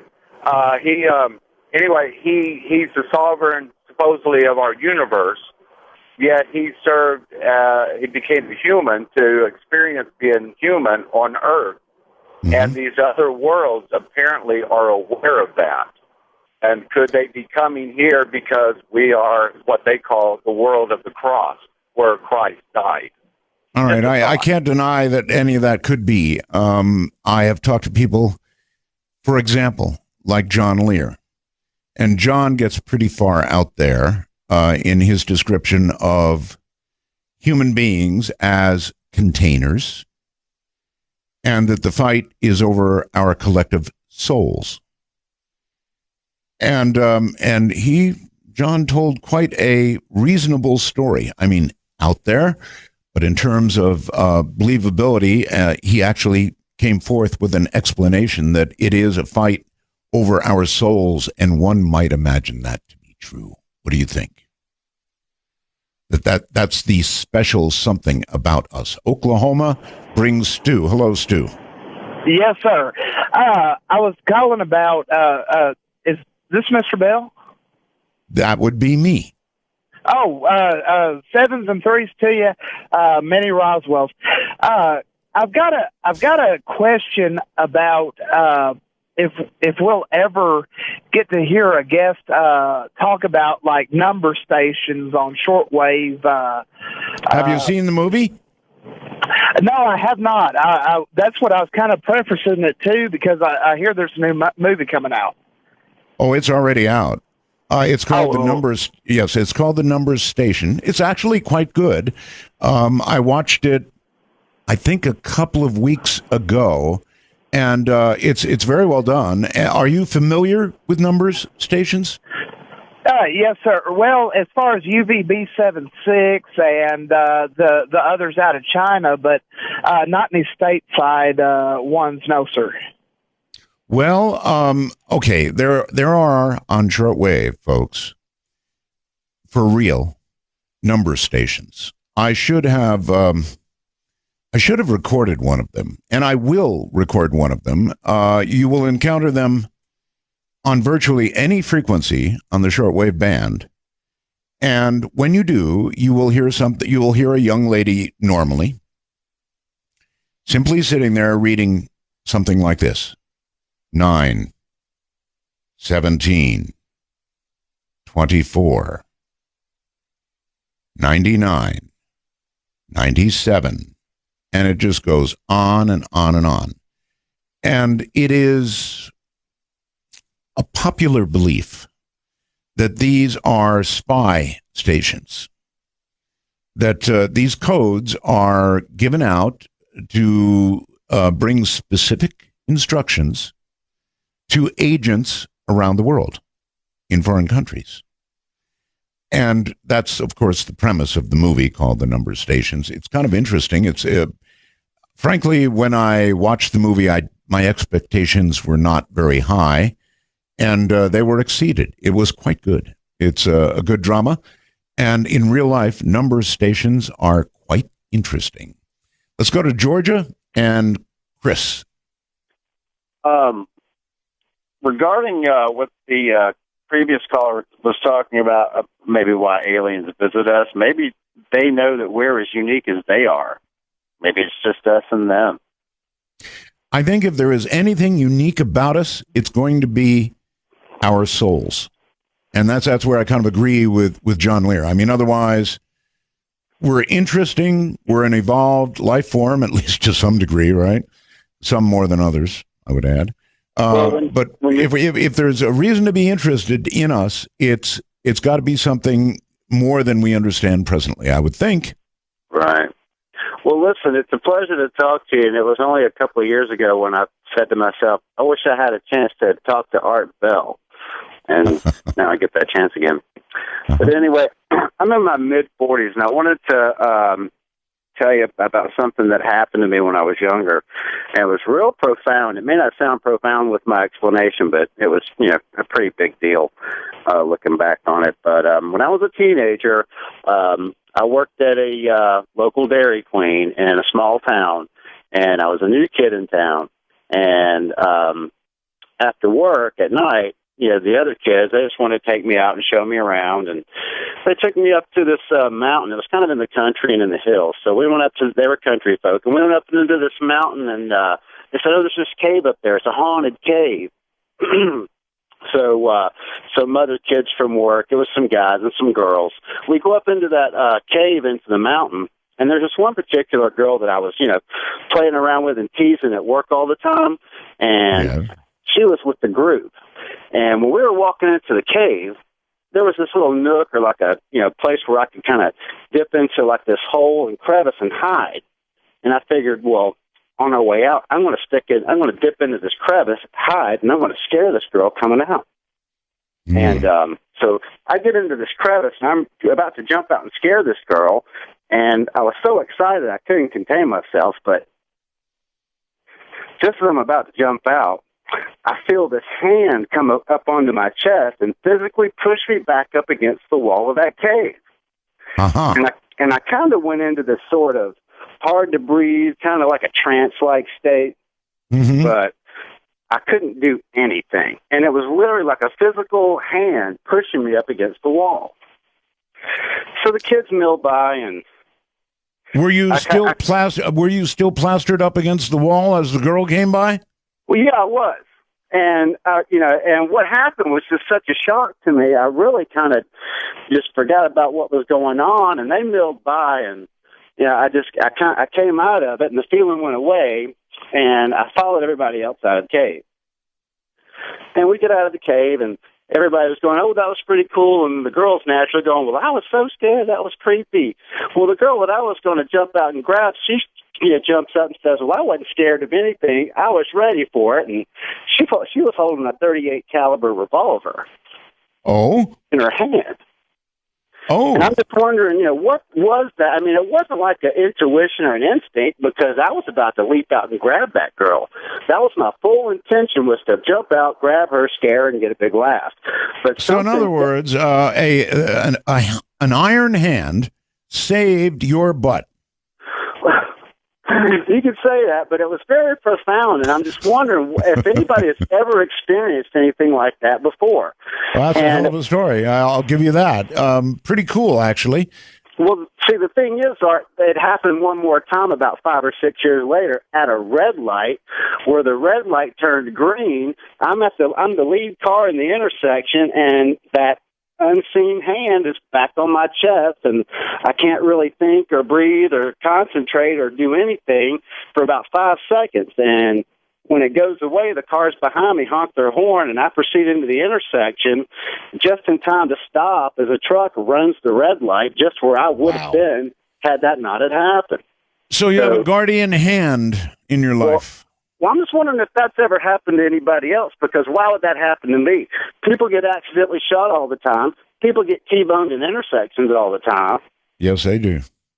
I mean, but you have been saved by the guardian hand. Now, I don't know why, because there's nothing special about me, I'll tell you that. I'm just a single guy that lives with 2 dogs. There is now. There is now. All right. Well, that's one whale of a story. Saved by the hand. Way better than talk to the hand, right? Saved by the hand. Had his life saved twice by the hand. Anybody else out there experience anything like that? Actually, that's a pretty cool story. David in Oklahoma, you're on the air. Hi. Roswell's, Art. Thank you. Yeah, back in 1999, I lived in Mount Vernon, Indiana. It goes along. It's nothing but cornfields all the way from it's about 5 miles from Illinois state line, and if you followed I-64, it ends up at Scotts Air Force Base. Uh-huh. I've heard stories before that Scotts Air Force Base had UFOs. Well, back in 1999, me and my kids' mom just got home. It was about 9:30 at night, and I looked off toward the Wabash River, toward Illinois, and here come this light toward us. She goes on in, takes a shower. I get the kids out, take them into bed, come back out. I'm getting groceries out, and I just stopped because this thing is just coming so low. It flies completely over my head. It couldn't have been moving a half a mile an hour. It took like 3 minutes to get completely past me. And it was, and I had a yard light, out in front of my yard between the road and my front of my house. You probably got about 200 feet. Well, the thing completely covered from the road all the way to the front of my house wide. And it was probably a football field long. There was nothing, no sound, no crickets, I mean, you could hear the crickets, but there was no sound of this thing at all. It was totally amazing. And then about a few years later, well, it was back in 2006, I was up in Chicago, and I heard a guy describe it as an aircraft carrier was blocking the O'Hare Airport. And it was hovering above the O'Hare Airport, and this was on a local radio station in Chicago. I kind of remember that. Yes, and they described it the same way I always described it, as a floating city block, until I heard that guy describe it as a floating aircraft carrier, or I would say like a floating barge on a river, and it was amazing. And I could, I could see the blue. I could see windows. I didn't see nobody. But, I mean, it was just, it wasn't very tall. It had to have little people in there because, I could see that it was no wider than like a river barge, or the depth of it would be no deeper than a river barge. But it was so long. How little would the people have to be? I'm going to say you had to be 5 feet or smaller. It was okay.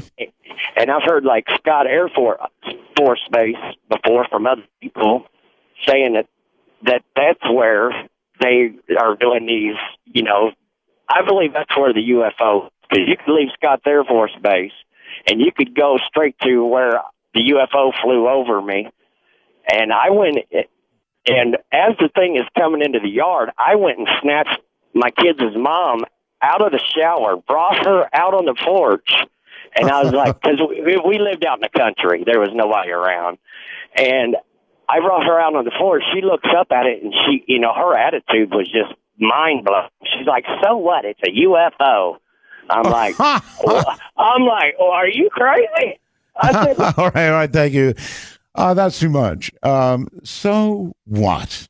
It's a UFO. Big deal. I'm going back to the shower. That is funny. What is the I think I've got a question for the audience. We'll see who's going to be willing. Oh, by the way, I have got Skype all ready to go. So I am going to qualify you all to call on Skype, and I'll play with it tonight. I've been wanting to play with Skype anyway, so it's a good night to play with it. Here's the way you contact me on Skype. Somehow I imagine this lady being dragged from the shower, probably no clothes, or almost no clothes. I'm art.bell51. That's the way you reach me on Skype. Art.bell51. Now, I don't have video. People keep trying to connect with video, and I'm intentionally not hooking up the video. For one thing, it requires more bandwidth, so I'm not going to do that. But we're all set to receive audio. And if you're outside the United States, it absolutely is an opportunity for you to call in. I'm going to give the address one more time, and I hope you'll give it a try. I will absolutely answer it. Art.bell51. That's the way to reach me on Skype. In the meantime, let's go. I just opened Skype up, so it's all set. Let's go to Texas and Ross. Hello, Ross. Good evening, Art. Pleasure to speak to you. I used to listen to you back in 95 and 96 a lot, and one story I've never forgotten, and I tried to call in during the Time Traveler segment you had a few weeks ago. I couldn't get through, but we all just get through whenever we're supposed to. I've never forgotten about Jonathan, or Single 7, the rogue time traveler. Could you please tell me what happened to him? Because he went off the radio, and I never found out. Listen, I don't know what happened to any of my time travelers. What I can tell you is this.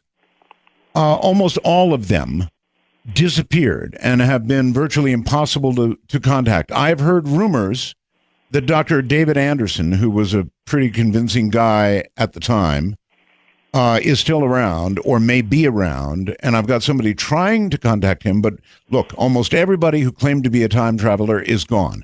What that means, I'll let you imagine for yourself. Oh, my. It was the best story ever. He had an answer for every one of your questions. Oh, yes. It could have made a great movie. I don't know why no one made a movie out of it, but it was the best. Well, there have been a lot of time traveler movies since. Wow. He was just a rogue who separated from his pod and came back to keep the world warm so the neem couldn't take over or something like that. I think that this program has inspired a lot of movies that you've seen since those years when we did those shows. A lot of writers were sitting around listening to my show and ended up writing stories that ended up becoming movies. We could have made a bundle. Anyway, one other question. Years ago, when I was out here living alone on my property in Texas, I was camping out for many years, but somewhere in 95 or 96, I saw a shooting star hit the ground between me and the next town south of here. And I never went out there to see what happened. There was a friend of mine and his daughter out here. They were looking at the ground at the time, and they kind of saw remnants of the flash, and I told them about it. They doubted me until he went back to his town in Fredericksburg the next day and heard about it on the radio, because people from there had seen the flash from, 40 miles away. And wow. It was between me and the next town, which was 10 miles south of me, and I never did go out to look for a crater, and I recently went on Google Earth to see if there was a crater of some sort, but the next day there were helicopters around, and that metal is probably worth a lot of money if I would just go out there and look for it. I was too busy building my house, and I never did go just look for the crater or any such thing. Well, if there were helicopters around, there probably were men in black and all kinds of things looking for what you wanted to find, and I'm sure they got it and you didn't. On Skype, hello, Frank, you're on the air. Can you hear me? Hello? Yeah, I can. No, you're all broken up, sir. No, might as well be from another planet. Not a good connection, but thank you for trying, Frank. Not a good connection. I'm sorry. I'm not sure whose side that was on, but we gave it a shot. Now, here's something important, folks, if you're able to do it. If you're going to try the Skype direction, please, if you're able to, number one, wear a headset mic, if you have one. That's ideal. If you don't have a headset mic, then what I would ask you to do is to get very close to the microphone on your speaker. I really, really, really want to experiment with Skype. I hope we get some good connections. Again, to call me, it's simply art.bell51. That's simple, and you'll get through. All right, let's go here, Arizona, and Derek. Hi, glad I made it through. I'm glad you did, too. There's been a lot of inspiring, kind of conversation about why we're important. And yes. I'd like to preface this with saying that I come from a strong Christian upbringing and believe every word of the Bible. If it's if some people think it's a metaphor, sometimes the metaphor is just as important. However, we're talking about aliens making hybrids. And I don't think, people when the Bible was written could relate to that at all. Mm-hmm. And I haven't been able to find anybody in any church, at least Protestant church, that would be willing to correlate what we know or think we might know about aliens with the Bible. A lot of them kind of just like reject it, and I think it fits quite nicely. And as far as how we're important in this neck of the woods, you know, to quote Timothy, I think it has something about us being created in God's image. And I also like what he said about... Let me ask you this, sir. Do you think that aliens, if they exist, are also created in the same image of the same God? Not at all. No? That's why we're unique. No.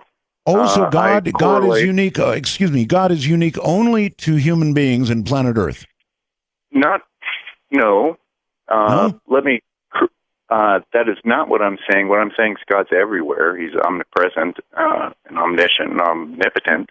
But okay, if that's true, sir, then would he not be the God of another race as well? He is, but those races aren't created in his image. For example, the angels, if you would like to prescribe the name angels to alien, I kind of see them synonymous. You do? I kind of do. And in that line of thinking, I don't think that they have emotions. I think they, because of their telepathy, that's not consistent with the Bible, sir. I'm sorry. That's you're going way off track there. Either God is everywhere and everybody's God, or not. And angels equal aliens or aliens equal angels? I don't think so. I mean, your whole premise began with, I believe every word in the Bible. So that just doesn't work. I'm going to try Skype again. Brendan, you're on the air on Skype. Hello. Mega Roswell's Art. Well, thank you. You've got a good connection. Where are you?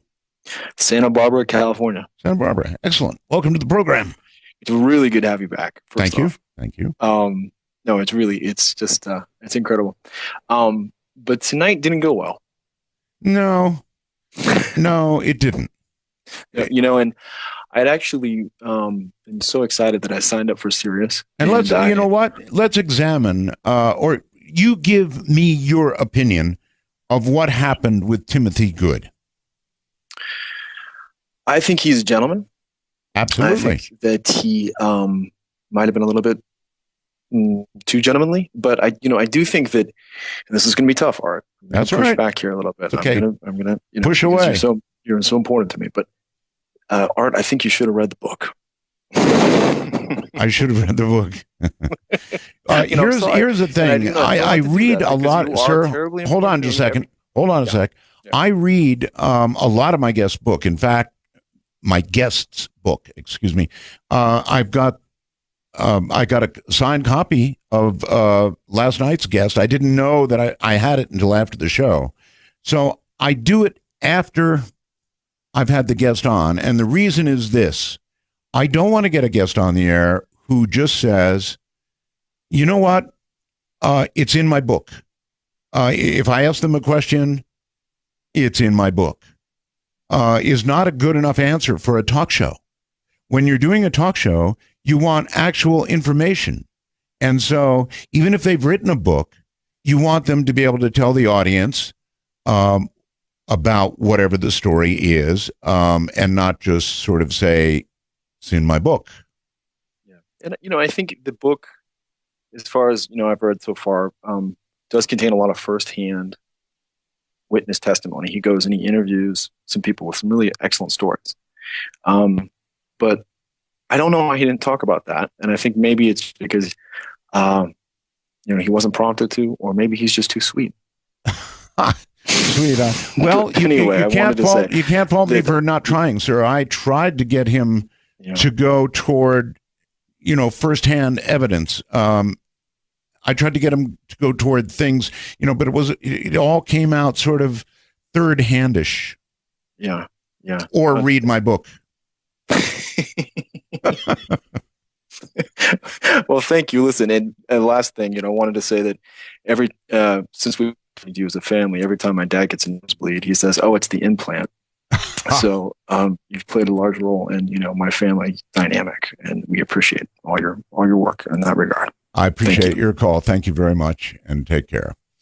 So there you have it. And now we've got a zillion Skype calls there. They're just coming in by the boatload. So let's go here to Arizona and Bill. Hi, Bill. Oh, hi, Art. Yeah, first-time caller listener. I'm really I'm kind of concerned with your first story, the whole thing in Japan and Fukushima. Those people are volunteering to die that are going to be doing those rods, and we all need to really have our minds focused that they can all get it done. Otherwise, it's been great to listen to you, Art. If tomorrow doesn't go well. I really... No, this is not... Well, first of all, understand, it's not tomorrow, although I always worry about tomorrow, but this is going to be going on for about a year. It's going to take them about a year to transfer these fuel rods safely, and it's all going to be a human operation. This is scary stuff. Right. It's serious. But to go back to, I've been listening the past couple of weeks here to you since you've been on Sirius, and I've kind of been wondering if there's a planet that's out of phase that the interdimensional people come from that won the war where the debris is on Mars, and it isn't taking aliens from way far away. They're right here. They won the war millennia ago, and maybe we're remnants of those that they defeated, and they let us just kind of be until we finally recognize who they are and maybe pose them at that point. And so they keep tabs on us. Well, I hate to think of myself as a remnant, but you never know. Kind of weird thought. Just a postulation. Well, thank you, Art. Thanks for the call, sir. From one remnant to another. Are we remnants, do you think? That there was a war over the human race long ago? That war was, one side was victorious, and now we are nothing but the remnants. Let's go back, if we can give it a try, to Skype and say, hi there, Zach, you're on the air. Hi, Art. Can you hear me? Oh, I do indeed. Oh, excellent. Thank you very much for having me. Mega Roswells and 51s from Belgab. Thank you. Where, as a matter of curiosity, the Elisa Lam case that you talked about last week. Where are you? Oh, I'm in Oakville. That's just outside of Toronto, Canada. Okay. And the Elisa Lam case, yeah, go ahead. Yes. I did some research after I watched the video, and I wanted to share with you one of the theories that's going around on the internet about it. Sure. Apparently, around the time that she was found dead, there was a tuberculosis outbreak amongst the homeless population in LA. Really? And someone looked up her name and discovered that it was an anagram for the American classification for tuberculosis or something like that. That's weird. And that perhaps some sort of government or some sort of clandestine operation perhaps poisoned her. But I mean, I'm not a believer in this. It's just something that was interesting because I'm sort of skeptical because it still doesn't explain how she ended up where she did. Clothes weren't found. No. How she got through all these layers of security, the alarm systems, and so forth.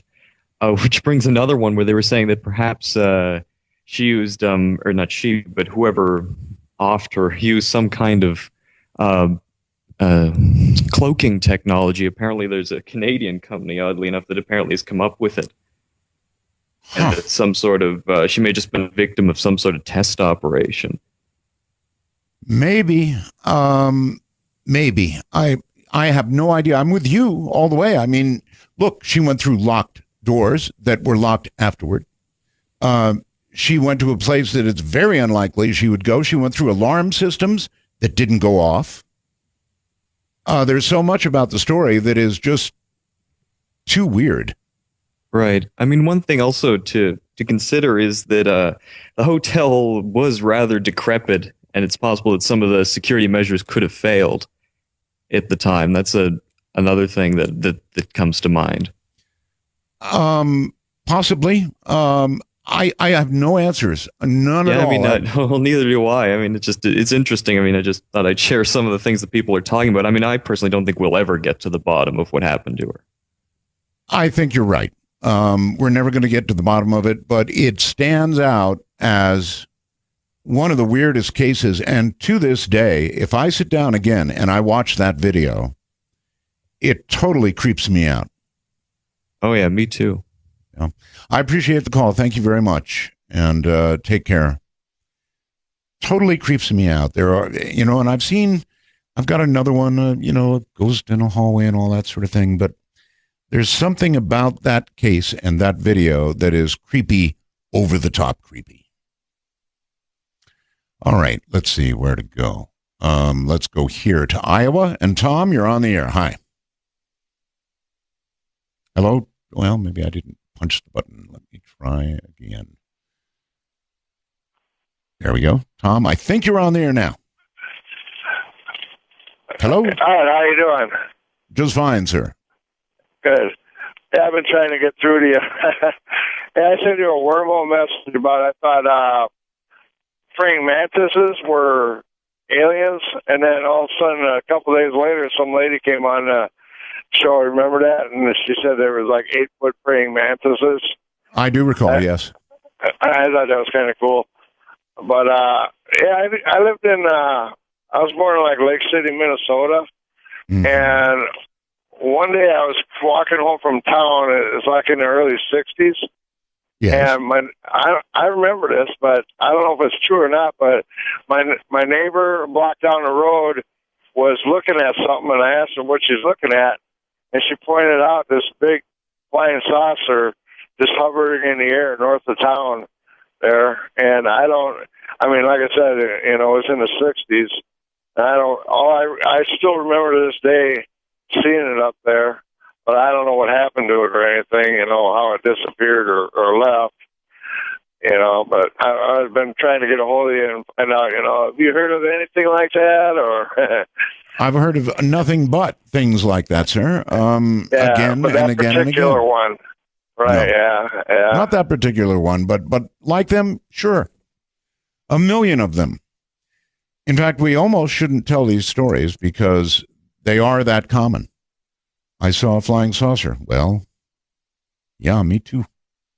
I saw a triangle. Me too. So they're not uncommon. They're extremely common. The question is how we flush out what they really are. In my opinion, it's just my opinion, they're not from here. Is there a possibility they could be, that we're doing something that secret? Yes. Now, to go to something that Timothy Good said, and maybe some of you want to reflect on this, I have a very difficult time, and I know Richard C., if he's out there, is going to be hearing this and going, oh, come on, Art. But I have a very, very hard time believing that we have a secret space program. Something so secret and so incredible that we're putting things on the moon. We have bases on the moon. We have bases on Mars and beyond. I truly don't believe that. I would like for it to be true, but I don't believe it. All right. On Skype, you're on the air from where I don't know. Hello. Sun Jim, is that correct? Yes, it is, Art. Can you hear me? Yes, and I can't pronounce your name, so help me. You can call me SJ. I'm a West Coast fisherman. Oh. And I've got some great stories for you. But I wanted to talk to you about the lighter side of aliens, and also about God. Well, I'm glad aliens have a lighter side. Let's hear about that. Well, for one thing, I've always suspected that a lot of the crop circles are done by alien kids that are on field trip to Earth. And it's part of their classwork. And a guy says, look, we've been teaching you about the solar system and galactic references and connections, and draw it on that field down there just for the fun of it. And a kid gets on as, basically a super califragilistic. Remember those Etch-a-Sketches? Well, they've got one that's century. No, you're not trying to tell me that right? that Romney has been doing any of these crop circles, are you? Oh, God. The humor that's inherent in our situation needs to be brought out, because sometimes the irony is all you can live for, you know what I mean? You said, oh, God, you were going to mention God as well, so. Yeah, well, I have this other theory that, since we all have a part of God inside of us, I was thinking it's possible that God has all of us at the same time. So that would determine what God is at any given point in time. And, you can trace all the inconsistencies to the various global thought paradigms that we believe in, the belief structures. As they change, God changes. So then God could be like a trucker going down I-40. Absolutely. Why not? He is a trucker going down I-40. Right. I've got the picture. Okay, well, very interesting, and I appreciate the lighter side of anything. Trust me. Enjoy it very much. And that was a good Skype call. Okay, let's go to Canada and Craig. Hi, Craig. Hi, Roswell's Art. Thank you. Not so long ago, you had a gentleman on the phone who was trying to pilot his plane over Area 51. I'm just wondering whatever happened to that guy. Well, it may well be that a railgun shot him down and he's nothing but dust. It does seem a bit strange that he was able to use a cell phone, in an airplane. It just came across a bit strange, that was all. Well, I really appreciated it. Yeah. I mean, if he didn't have that cell phone and he had not reached out to me, how would we know anything at all? And how would we be wondering now what became of him? Well, we don't, do we? We don't know whether he's alive still or he's gone. Indeed. Where are you, by the way? Canada. I got that, but I mean, where in Canada? Edmonton in Canada. Edmonton, all right. And you've got an obvious English accent, so... I am. I'm an English truck driver in Canada, so... Yeah. You're an English truck driver in Canada? Yep. Fascinating. What brought you all the way across the ocean to truck here? There. We just wanted to do it just to say we've done it, that's all. Make a bit of extra money as well. All righty. I've got a question for you. Okay, go on. What is the most evil thing you've ever done? The most evil thing I've ever done? That's I right. convinced my wife that I was psychic. All right. Well, good for you. Thank you for the call. Anybody else willing to answer that question is welcome. The most evil thing you have ever done. I don't know why that just popped into my mind, but it did. Ohio brings Uncle Duke. Hi, Art. How are you? I'm quite well, Uncle. Good. Hey, you might find this interesting. I listened to the previous guest talk about Neil Armstrong and such. I knew Neil Armstrong. I'm a late 70s graduate of the University of Cincinnati Aerospace Engineering program. I'm a retired aerospace engineer with the DoD. Yes, sir. And I knew him, as well as a student can know a professor, but we got along famously because we were both airplane guys and both really enjoyed talking airplanes. One time in a group setting, I asked him specifically about the UFO during the Apollo mission. And he kind of smirked. Everybody talks about how the guy was standoffish and all that. One-on-one, he was very charming, had a very dry sense of humor, great guy.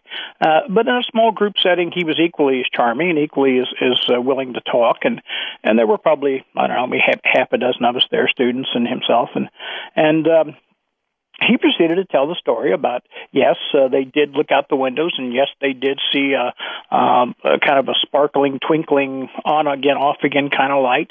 And they did call back to Houston, and he said, the first thought that it had been the boosters. And he said, but after we talked about that, that made no sense. They were too far away. And he said, we talked about it.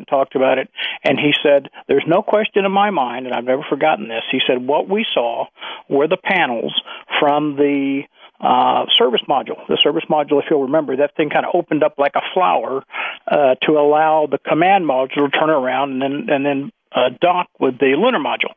Mm-hmm. And those panels peeled off, and momentum being what it is, they kept going, and as they got further away, and of course I don't remember if there were 3 or 4, but I think there may have been 4 of them, and they all went kind of in different directions because there were 4 of them pointed in a different direction, and he said there's no question in my mind that's what we saw.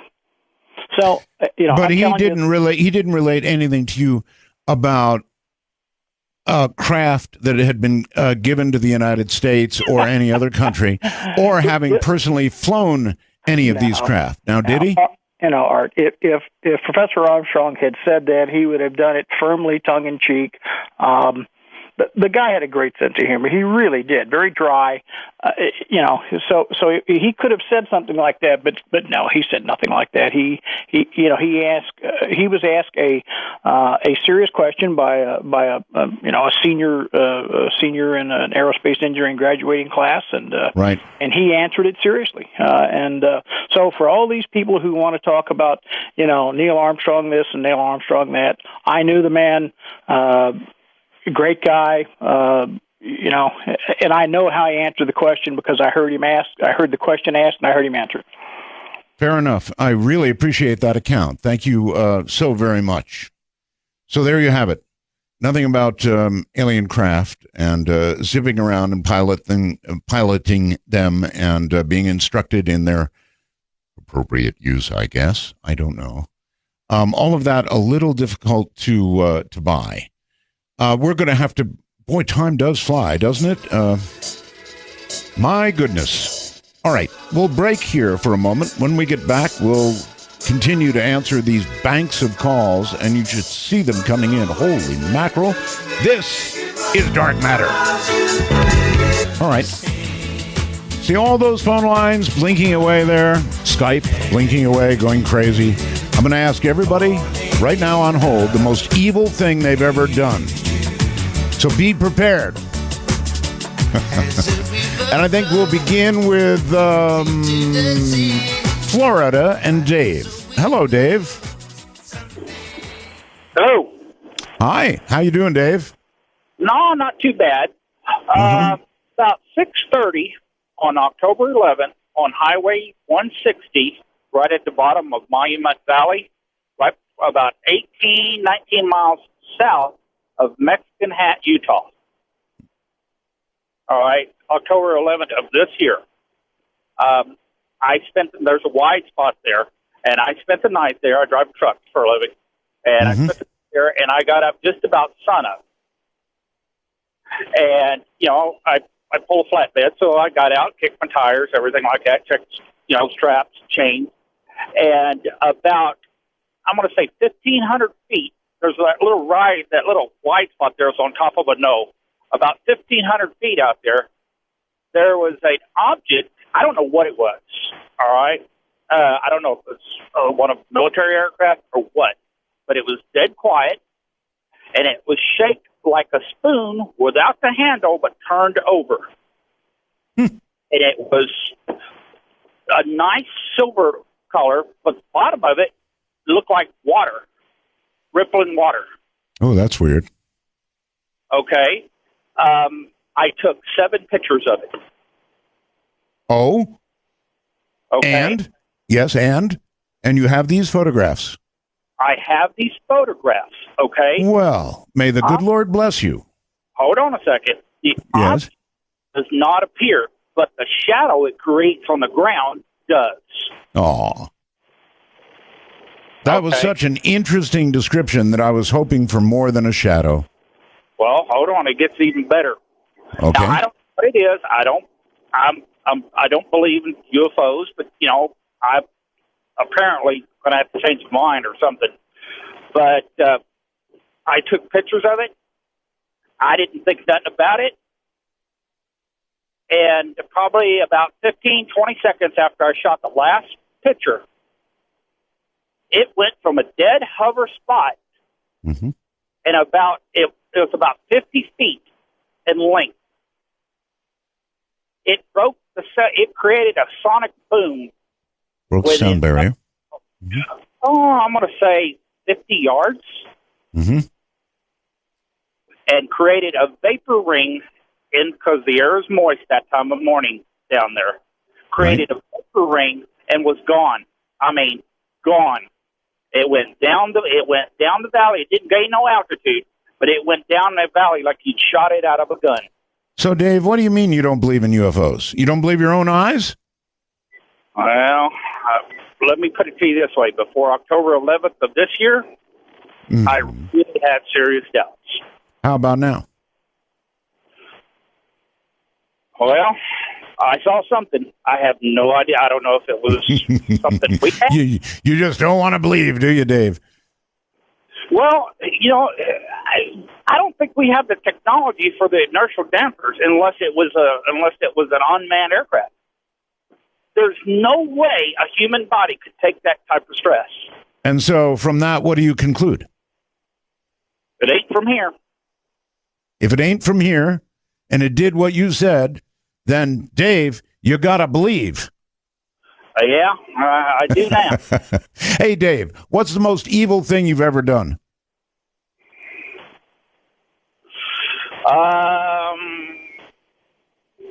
Spike the opposite water bottle, the opposite team's water bottle when I was in high school. You spiked whose water bottle? Football team we were playing. You spiked the entire team?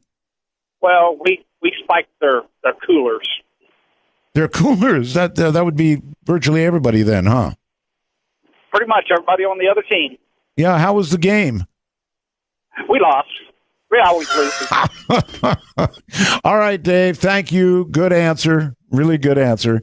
Let's go to Michael on Skype. Michael, hello. How you doing? Better by the minute, Michael. Art? Yes. I want to start out by saying raging vertebrae. Yes, you're going to have to rage a little closer to the mic because you're dropping out. My question was, I've always tried to put myself in position to see a UFO. Spent some time out by your house at Dumont Dunes, rode to the top of the dunes and sat there for hours looking out. And Michael, I would like to state right now that my house is not a good place to see a UFO. I'm trying to discourage this activity. Dumont Dunes is really close. Yes, it is. Very close. And, boy, it's just amazing how clear it is out there. But I do believe, I want to believe, and I just know they're out there. And you just really want to see one, right? Oh, more than you could ever imagine. Matter of fact, I used to take my radio up there and listen to you on KDON. All right. Well, stay away from my house, Michael. Okay. All right. See you later. Thank you. People come to me. And it's pretty easy to recognize because, well, first of all, of course, my house is fenced. But people, it's a dead-end road, so you can't miss them. They come cruising by very, very slowly, and then they stop at the end of the road, dead end, and they turn around, and they come back, and very, very slowly they're moving, and then usually they stop. You see a camera eke out the window and take a number of photographs, and then eventually they continue on. It's a little strange, but we've learned to sort of live with it. Hello there in New Jersey. Holly, how are you? Yes, good. How are you? Just spiffy. I just want to tell you, you are a radio god. No, I'm not. I love you. Well, thank you. I appreciate that. A god I am not, though. Trust I have me. Two parts, actually. Years ago, I was going through some of my mother's papers, and I found a letter that she had wrote. And in the letter, she had stated that she actually seen the UFO. Right. Well, I never knew anything of this, so I questioned her about it, and she was very reluctant, to tell me the story, but she finally did. And she said that she had seen a UFO and that it was very quiet, and it actually looked like it was sucking electricity out of the power lines. And I wanted to know... and driving up everybody's electric bill. Yes. But have you ever heard of anything like that, where they've actually siphoned electricity? Seen it in the movies? In the movies, yeah. Well, she said she's seen it, and she swears it, but, I didn't see it for myself, so I'm not sure, but that's what she says. I'm sure one day I'll walk out on my back porch and I'll see this giant saucer sucking up from my big antenna. Also, to the other part, when you had talked about why the aliens are here and so forth, and people are saying it's because of our soul or because they want to breed with us. Yes. Every animal on Earth we study. Every animal, regardless of what it is, we study it. Right. I think it's the same thing for them. We're an animal, so they study us. And I don't think it's any special reason. I think it's just because we're here. Do you want to hear something really creepy? Sure. Scientists right now, Holly, are growing stem cells. They're taking human stem cell, or I guess actually not. They are human, but they're embryonic stem cells, and they are growing them in cultures. And what they're getting is creatures, humans, but with a brain and other human parts, but no heart. And so these things are dying very quickly. There's no heart to propel the blood around.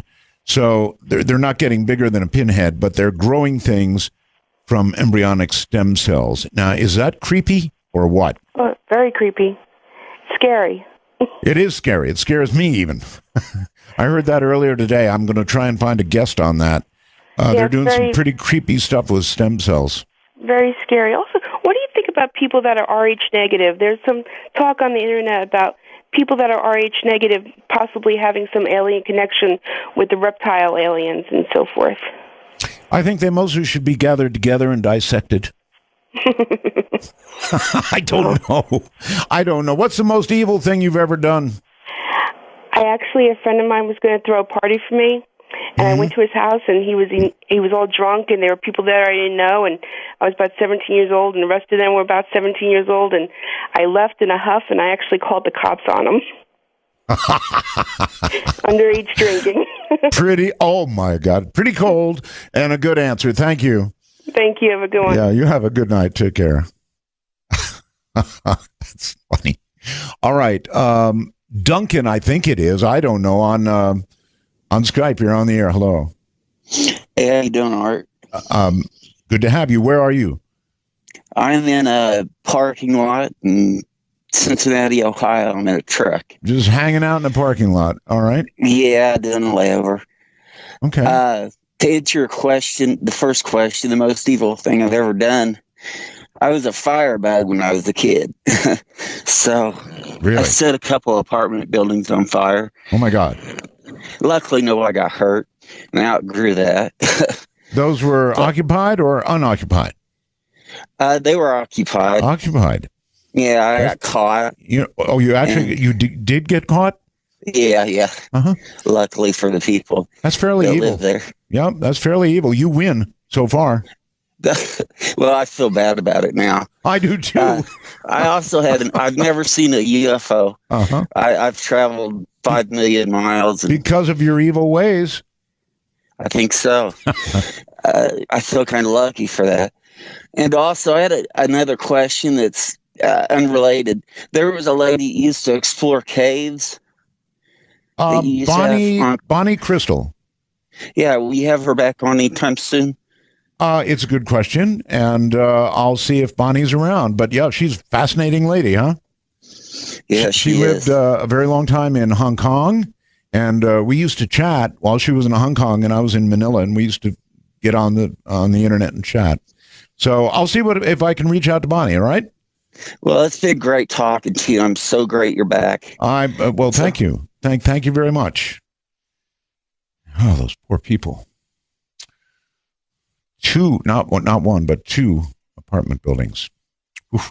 Okay, so on Skype, I'm art.bell51. That's art.bell51.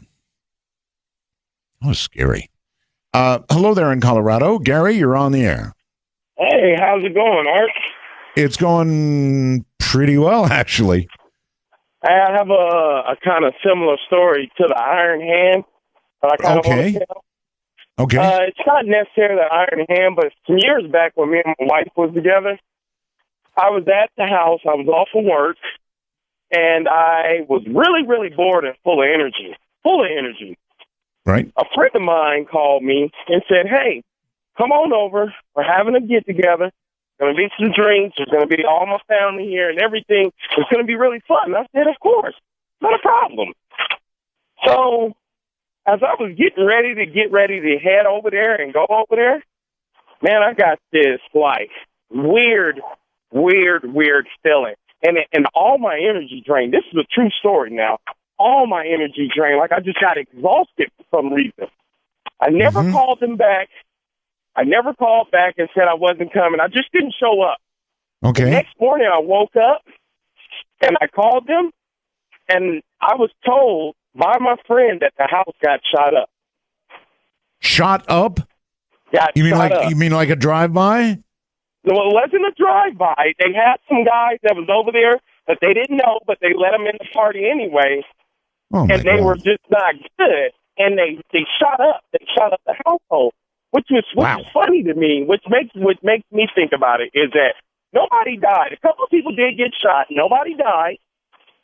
But I always think to myself, if I was there, would I have been the one person that have died? So it's like you had a guardian energy sucker. Yeah, I don't know. I really can't explain it, but it was really weird. I sat around the house all day long just watching TV, and I was really, really bored. And I was like, I got to do something. And then all of a sudden, when I got ready to go do this, there's no question TV can suck the life right out of you. Yeah, you're right. But I just got all my energy drained, and I hear you. I didn't hear go, you. and I'm glad I didn't go. I'm glad you didn't go, too. A guardian energy sucker. Let's go to Michigan and Dean. Hello, Dean. Hi, Art. Second-time callers and Mega Roswells from Belgab. Thank you. I'm not calling about any kind of angels or portals. I got a good old-fashioned bizarre aerial phenomena to tell you about. Okay. It was my second year out of college back in 1978, and I happened to get up at about 9:30. I was on my bike, and being a 19-year-old, I didn't have a car at that point. And I was just biking along the road, and it's up in the Upper Peninsula, Michigan, pretty rural area there. Biking along, and I saw something on the side of my eye, and so I turned and looked off to my left, and there, about 5 feet away from me, floating along at the same speed that I was biking, was what I will call it is a silver ball bearing. It was about the size of a croquet ball, exactly at my head level, about, like I said, 5 feet away, almost like a mirror. It was so, it was just so shiny, and just cruising along, and my jaw dropped. I'm biking along, and I didn't know what to think of it, and it shot up in the air, and my head whipped up to follow it. I could just kind of see it disappearing up, and at that point I lost sight of it because I went off the road and smashed into the bushes. And so got off the bike, looked around, couldn't see anything, and being a scientific kind of person, I got on my bike, and I went through about 3-4 times that same route trying to look for something that might have reflected off my glasses or something like that, but nothing. So you had an encounter with a ball bearing. That's what I call it. I actually call it croquet. It was about the size of a croquet ball. I was big into croquet back then, so. But yeah, it was floating along right next to me, and I was stunned. I don't know. It's kind of bizarre. I didn't tell too many people about it at the time because I kind of thought, they're going to think I was doing something. They might have. Yeah. They might have, Dean. Speaking of doing something, the most evil thing you've ever done is? Marry my ex-wife. At least you mean again? Well, no. Well, that's what she said after we got divorced. That was the most evil thing I did. So. I see. All right. Thank you very much, and take care. And let's go to Skype and Guy, I guess, and Sonia. Yeah. Hi, Art. Hi.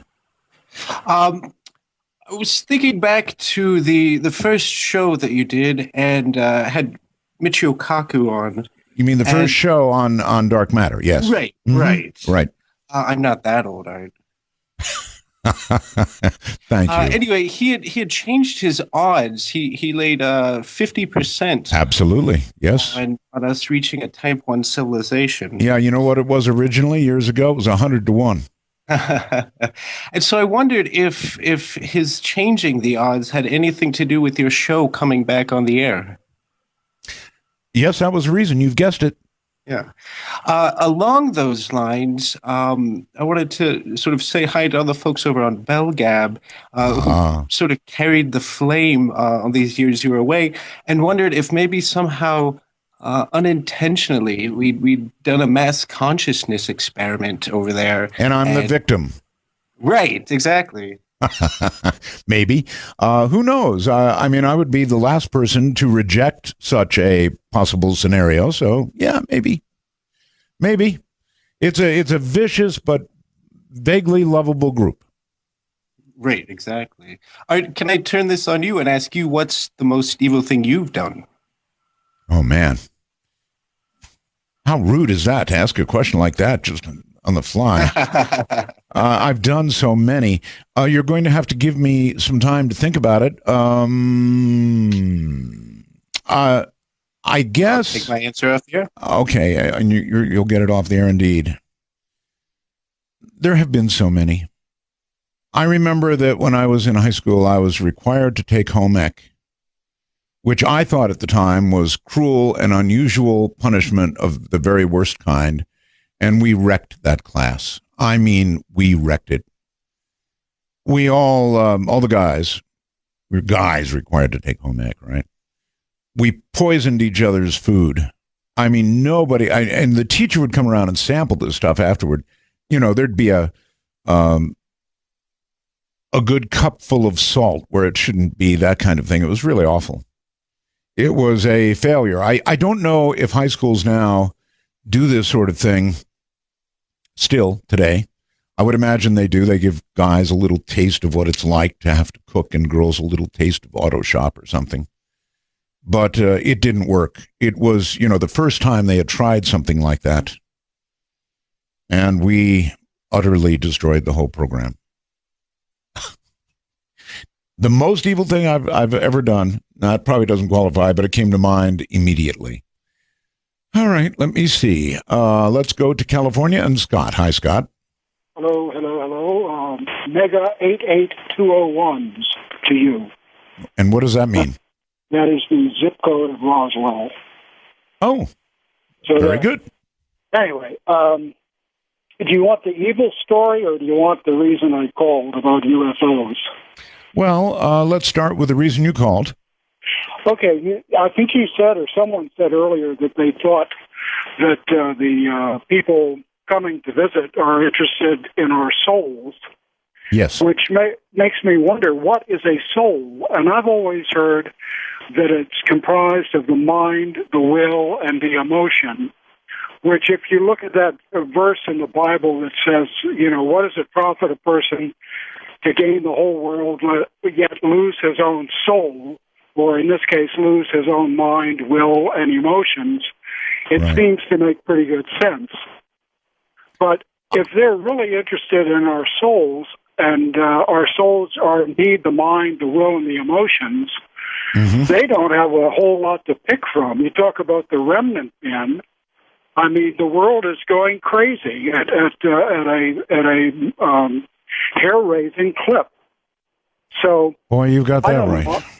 I think, the more I think about this thing about seeding, and that Adam and Eve was a fairy tale, what if we're just a big experiment and they check in from time to time just to see how we're doing. I mean, it's depressing. Well, then at some point in the not too distant future, we're going to get vaporized because they're going to look down and they're going to say, "What have we done?" Zap. Yeah. Yeah, I'm really worried about that. Trying to find a way out of the mess that they've caused, if indeed that's all it actually is a big experiment that's gone amok. Or maybe the God of the Bible is real, and he'll look down and say, "Fail," and zap. Or he could be a guy driving a truck across, up 81 or something. I-40, and just presses a button, zap. Okay, that's the serious thing. The most evil thing I did was more funny than evil, but it was evil. In 73, I had my first radio job at a little FM station about 50 miles outside of D.C., and we had to play certain records, and even the people on the air didn't always care for the records. Well, I had one guy who every time I played The Night the Lights Went Out in Georgia would call in and just raise the devil with me. Couldn't stand that song. And he said, if you ever play it again, I'll never listen again. And I said, well, sir, I don't know if you're aware of the consequences of that action, but we're licensed by the Federal Communications Commission to operate this radio station with an antenna height of whatever it was, a wattage of whatever it was, effective radiated power of 3,000 watts, which means we can only accommodate a certain number of listeners at any one time. So you're free to tune out if you want, but I can't guarantee that you're going to be able to tune back in if you decide later you want to. And I paused. And about 10 seconds later, he said, well, okay, I'll let it go this time. Not bad. Not overly evil, but not bad. I did much worse on the radio. In fact, even recently. Let's try Skype. Boy, not a good connection here. Kenny, hello. Hello, Art. You're all distorted, Kenny. It's you're. I see something that says I'd rather be killing zombies. Yes, I would rather be killing zombies. I bet you would. And with audio like that, they're probably going down fast. Get away from your mic a little bit there, Kenny. Gotcha. Usually I have to say the other way around, but you're really pumping some audio there, my friend. So what's up? Roswell's Art. It's good to hear you again on the radio, and that's all I want to say. All right. Well, I appreciate the call. You said it. Take care. And I think some people sometimes just want to see if they can get through. Yes, you can get through, but be prepared to answer the question about evil. To Dave in Florida. Hello, Dave. How are you, Art? Very well, thank you. First-time caller, long-time listener. I grew up over in Vegas, over the hill from you. My dad was on the Air Force Base. We lived on Nellis from 77 to, I think, about 81. And do you know where Sheep's Head Mountain is? What? I'm sorry, what mountain? Sheep's Head Mountain. Sheep's Head. I've heard of it. I don't know where it is. It's kind of, I guess, kind of northwest of the base, on the other, in between, I think, 95 or... Right. Anyway, I had me and my brothers and 3 other friends. I loved to explore when I was a kid, and I used to see snow on that mountain occasionally. Well, I had a bright idea one morning. I got my brothers together and my neighbors, and we took a hike, and we ended up going all the way to the base of the mountain. Are you there? I'm here. And they ended up calling search and rescue, make a long story short, and they had Metro search and rescue, the Air Force search and rescue out looking for us, and me and a friend of mine was the only one that stayed kind of back at the mountain, deciding, hey, we're going to just spend the night here, where my brothers decided to try to make it home. search and rescue picked them up. We ended up seeing lights towards Mount Charleston area, from where we're walking back towards the base. And it was real scary because these lights, they didn't look like UFOs, big, huge UFOs in the air. They were more or less like about the size of, a Volkswagen. And there were several of them. And as a kid growing up on the base at nighttime, we used to see lights out there quite a bit in the distance and didn't know what they were. But I wonder if VW sized UFOs get better mileage. I don't know. But we ended up walking towards where the lights were, thinking that, it was going towards the base. And we were walking, towards Mount Charleston, you know what I mean? And they ended up finding us, and we made it on the news, and I got in trouble, quite a bit for dragging everybody around. But does this correlate with the most evil thing you've ever done? The most evil thing I ever did was I dressed my little brother up as a girl when we would go to the movies. I used to take him and dress him up as a girl, and the lady that worked at the movie theater just thought that was so cute. I always got to go hit the movie theater for free because he thought that was my little sister I was bringing with me. I see. My brother's pretty upbeat. He doesn't even like talking about that. Too bad there aren't pictures. I appreciate the call, sir. Thank you very much. And over to Skype we go. And Andrew. Hi, this is your friend Andy from Melbourne, Australia. How you doing, Andrew? I'm doing very well, thank you. I wanted to know, are you doing the New Year's Eve special show this year? Am I doing any special show? On New Year's Eve. Oh, on New Year's Eve. Predictions. You're talking about predictions. Yes. Inevitably, I'm sure I will be. If I'm here on New Year's Eve, I'm sure I'll be doing it. But since you might not get in, Andrew, if you need to make a prediction for 2014. I don't know. Yes. What would you predict for 2014? I predict, I think I'll predict the downfall of the other show, the show that must not be named. Hopefully I get a ding, ding, ding. Nah, I don't think so. Maybe dogs and cats will make up and everybody will get along and the world will be. What's the most evil thing you ever did? The most evil thing I ever did. I did a similar thing to my sister, what the last caller did to his brother. I dressed my sister up as a boy once. Oh my God, I forgot about my sister. I can top you, Andrew. I did something pretty awful to my sister. This was when I first began playing with electricity. I was pretty young. And I wired up an electric chair. I took a regular chair and I wired her up. Bear in mind, I was very young. She was way younger. But I had her all set to plug her into the wall.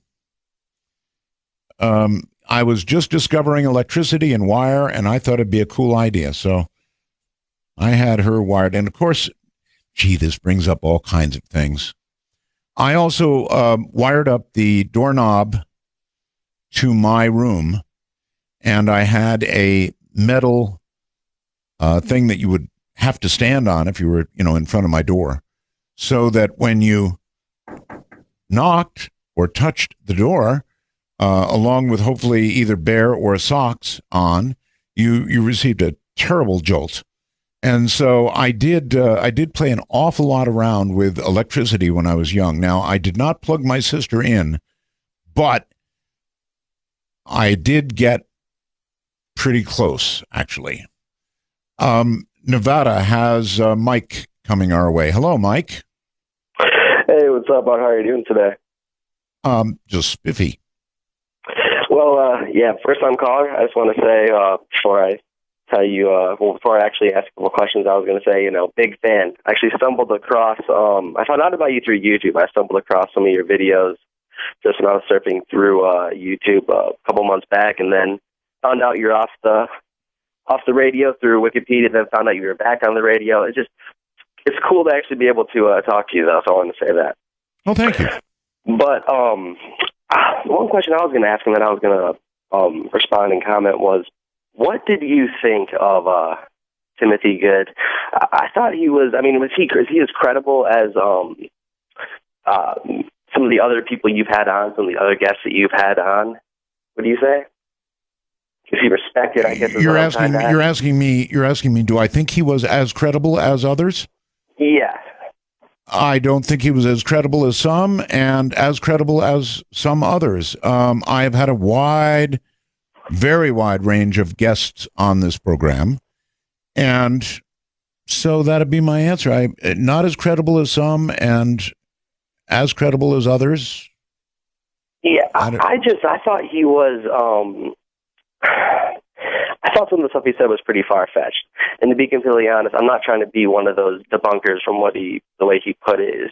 It's just, to me, some of the stuff that he was trying to describe, at least like the whole telepathic stuff. Like, I mean, and this is my I'm with you all the way. Look, I'm with you all the way. Timothy Good has a very long and distinguished reputation in ufology. And so I guess I would say I was surprised at the way he laid some of this out tonight. It was pretty tough, really tough. I agree. And what was really weird about it was, this is the way I always look at it. If you're really looking hard enough for something, you're going to find it. And I think, how he said that he sat down and he telepathically sent out a message to everybody passing through the hotel or whatever. I mean, how many hotels has he gone to and done that? And then, to me, that's all I'm trying to say is, if you're looking hard enough to find something, and if that's your career, your life, you're going to run into something that's, to you, versus whoever's doing that's going to seem abnormal or paranormal or out of this world. And I'm not trying to say that he's uncredible. Like you said, I looked him up online, and he seems, like a respectable guy in his field and everything like that. And I'm not saying he is. And I'm not saying he is. Right. He's all of that, sir. Look, I had the same reaction.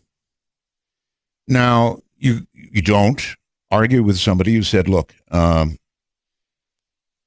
saw this really cute girl, and I sent her a mental message, and she came over and curtsied. That's what he said, right? I don't think I'm getting that wrong. Well, there's nothing to argue with, and there's nothing to say, oh, gee, but there's nothing to confirm it either. I have attempted to send out messages like that to cute girls. I mean, not trying to get a curtsy, mind you, but a message sent, definitely. All right, let me see. Let's go here. North Carolina and Stephen. You're in my birth state, Stephen. Hi, how are you doing? Roswell. Thank you. Yes, sir. I was calling about the new life form found in our sewer system.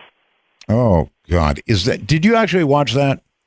Yes, sir, I did. And I was wondering, how could this be created? I don't think we want to know.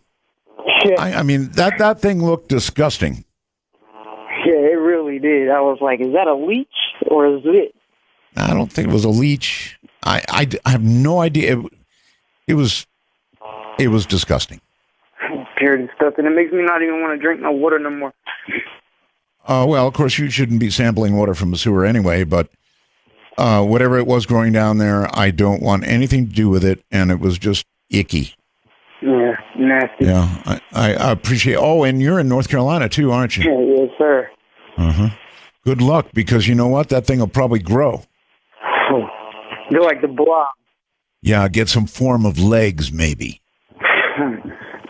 First thing you know, you're asleep late at night, and well, there you go. And up through my sink comes a blob. Well, maybe. Hey, worse yet, how about your bathtub? Oh my God! Not while I'm in there. While I'm taking a shower. Yeah, while you're taking a shower. Oh God. Listen, everybody, that thing is awful. I don't know what it is. They say it's growing in a sewer in North Carolina. Take a look at it. It's moving. It's alive. It does not have arms, legs, head, or anything like that. It just looks like disgusting tissue, I guess is the way I would put it. Oh, it's awful. But it sort of pulsates a little bit. And in view of where it grew and or was, I hate to use the word born, came into existence. Anyway, I'm done with this. If you want to see it, go take a look yourself. On Skype, you're on the air. Hello, Jason. Hi, how are you? Just fine, sir. Where are you? I'm in just outside of Brandon, Manitoba, just west of Winnipeg. Okay. A tasty Canadian. That's right. I'm driving cross country here. Okay. And I find, I was wondering what, if somebody's actually figured out the actual numbers as far as UFO sightings in the summer compared to the rest of the year. Why? Well, I'm gonna go out on a limb here. I'm gonna say more in the summer, and the reason there's more in the summer is because people are outside doing stuff in the summer, and they look up occasionally. I completely agree with that. However, the reason I'm calling, remember a few years ago, actually no, it was as recent, I think it's 2 years ago, there was a huge UFO sighting all over this part of Canada, and it was huge heavy lights, and it was seen from all of Manitoba throughout Saskatchewan. Do you remember that? I actually do remember it. And yes, I remember the reports of it. Yes. Yeah, it made mainstream media and everything. I just found that really remarkable, just because it's not, a guy in his backyard looking up at the sky. Gotcha. What is the most evil thing you've ever done, Jason?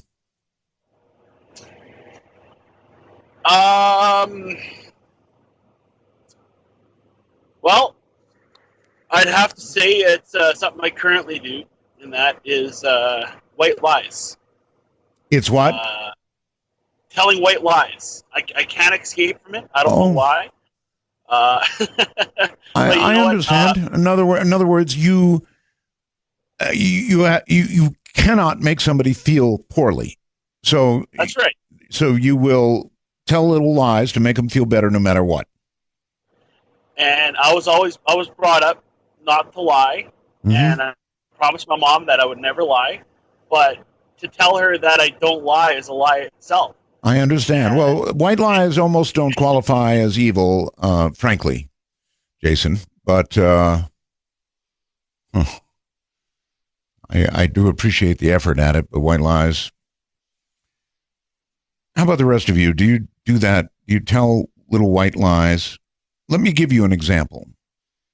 Ham radio. I'm a ham radio operator, right? Ham radio operators are consistently asking each other, how's my signal? Right? It's an obvious question. So all you've got is your signal. So most times, more times than not, you will hear one operator ask another, and the other operator will always say, 5 by 5, some of the best audio I've ever heard, when it's patently untrue. I mean, the guy just sounds terrible. But somehow or another, people feel compelled to give good reports. Absolutely compelled. Right now, I'm compelled to take a break. Open lines. Anything you want to talk about is fair game. I'm Art Bell, and this is Dark Matter. Lines. Anything you want to talk about, absolutely fair game.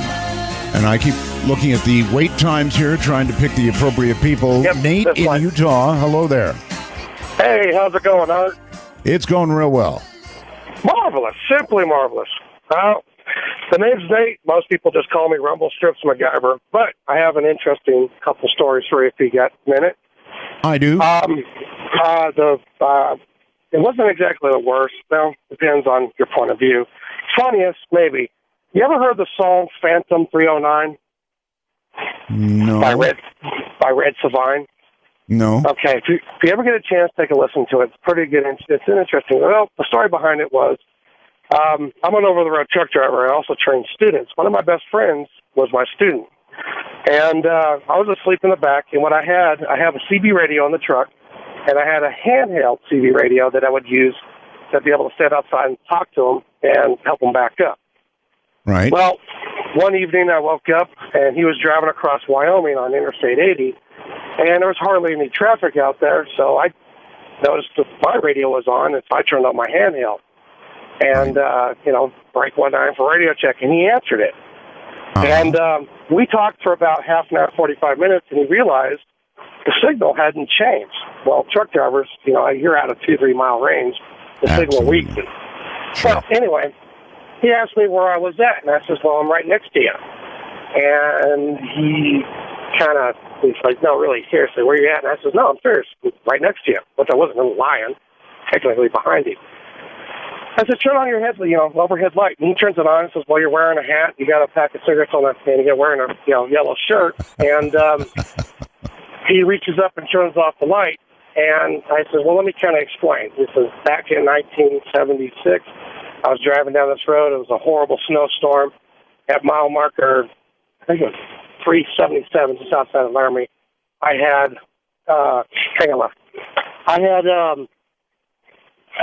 told him that there was a school bus of kids that had spun out on the interstate, and I accidentally hit them and killed them, including myself. And the higher power basically told me I'm cursed to the roads until I save all the souls that I've taken. And wow. he asked me what my handle was, and I was sitting there trying to think of a really good handle, and I knew the question was coming up because I set him up for the question. Anyway. Yeah. He asked the question, and the only thing that blurted out of my mouth was Ghost Rider. Now I'm sitting there banging my head on the walkie-talkie going, gee, that was original. But anyways, he was kind of had this weird, oh, yeah, he bought it. Yeah. He had a weird look on his face the next morning, and everybody at the truck stop has pretty much heard the song Phantom 309, and they, truck drivers talk, so we just kind of ran with it. Well, that was the whole bit there. The odd thing I saw was, ironically, in Utah. Yes, right turn right here. And he, at mile marker 56 on Interstate 80, it wasn't exactly dark, but it wasn't light out. It was good dusk. Gotcha. And I saw, it was on the southbound side of the interstate, and there was an orb that lit up. It's about a mile off of the road, probably about 200-300 feet above the ground. And you could see around the orb. You can see behind it. Okay, you got to hurry. We're running out of time. Okay. Well, what happened is one appeared next to it, one appeared above, and it just fired straight up in a column, and they all disappeared. I was just curious if anybody else seen that before. Have a good one. All right, take care. Keep it together out there on the road, definitely. And by the way, the prize might go to Lori. I don't know where Lori is, but she sends me a wormhole message that the most evil thing she ever did was typing out an IRS audit letter to her sister. Ooh. That might be the winner so far. I'm not sure, but it might be the winner. We're out of time, leaving the lines all full. I love open lines. I really do. You all be good now, and I'll see you next week. Good night. But I've met a lot of very genuine witnesses. That's for sure. I would imagine you've met both camps. Yes, absolutely. I've lectured to what you Americans call skeptics with a K. We call them SCEPTICS. We have them over here too. Uh-huh. And the amusing thing about the groups that call themselves skeptics is that they're not genuinely skeptical. They're debunkers, actually.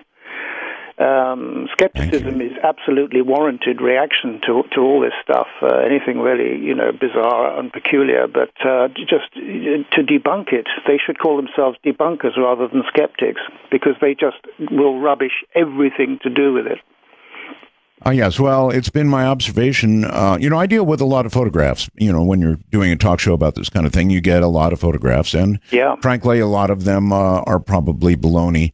However, here's what I figured out.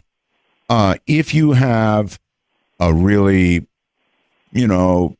blurry photograph of a UFO, people go, "Oh, come on!" Sure. Even though somebody grabbed a camera in a hurry, probably was moving as they were in shock almost viewing this craft, and of course you get a slightly blurry photograph. And then on the other end of the scale, Timothy, you have people very rarely with a high quality camera, fast film, and a steady hand, even in a scary situation. And they come up with something that's just astoundingly clear. And then that same group of people says, "Oh, Photoshop." Yeah, that's it. So and gradients in between. So there will be no photograph that they would say, "Wow, looks like the real thing." Yeah. And online, I sort of check every day. I get sort of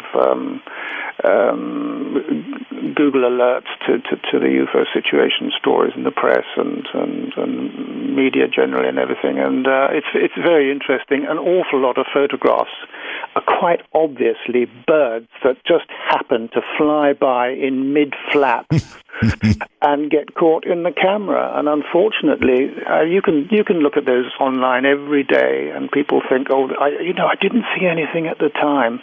Well, you wouldn't normally if a bird zooms by, but people do capture them, and a bird like a seagull in mid-flap looks like a disc on edge.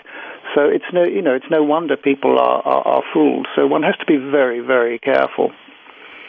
But as you know, over the years, some great photographs and film have been taken. Oh, I know. Do you have a favorite? I mean, of all the things that you've researched, do you have a favorite? One that just sails over every bar that you set? What, a sighting or photographs or what? Sorry, can you be more specific? Oh, I mean to be non-specific, whether it's a sighting, a photograph, a creature, witness encounters. In other words, something that just is over the top legit.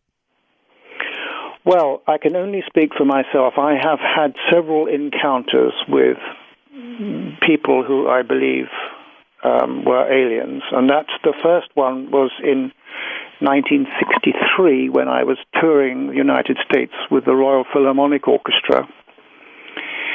And I forget exactly where we were. All I can remember is that it was about 512 miles from Tucson. It was a 512-mile journey from Tucson, Arizona to Los Angeles, and we were kindly given a 1-hour stop during that 512-mile flight to get our evening meal. Mm-hmm. And we stopped at this diner, and I was with 3 colleagues. We were sitting by a window, and we'd got our food, and I noticed waiting in line, not that far away, was a very petite, extremely attractive, very unusual-looking girl. And there was just something about her which alerted me. And I put out the thought in my mind, if you're from elsewhere, would you mind just passing by and giving me some kind of proof? That was all in my mind. Like a minute later, when she came out of line, she might have been carrying a cup of coffee or something like that. I can't remember precisely, but she came past the table and did a very low, gracious curtsy and bow, and then she just stood up, deadpan expression, and walked away. And, I had 3 witnesses with me, and they said, "Tim, hi, what's that all about? How did you get to know her?" And I was mesmerized, and that was the first in 1963. And then in 1967, there was, in some ways, a more convincing one. I was staying at what was then the Park Sheraton Hotel. I think it's off of 7th Avenue in New York. We had a series of concerts at Carnegie Hall with the great Russian cellist Mstislav Rostropovich. And he used to conduct the Washington Symphony, by the way, as you probably may recall, and great guy.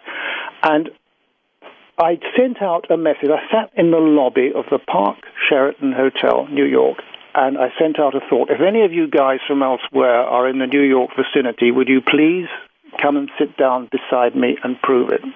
Well, you know, people come and go in hotel lobbies, and after about, 35 minutes, this chap...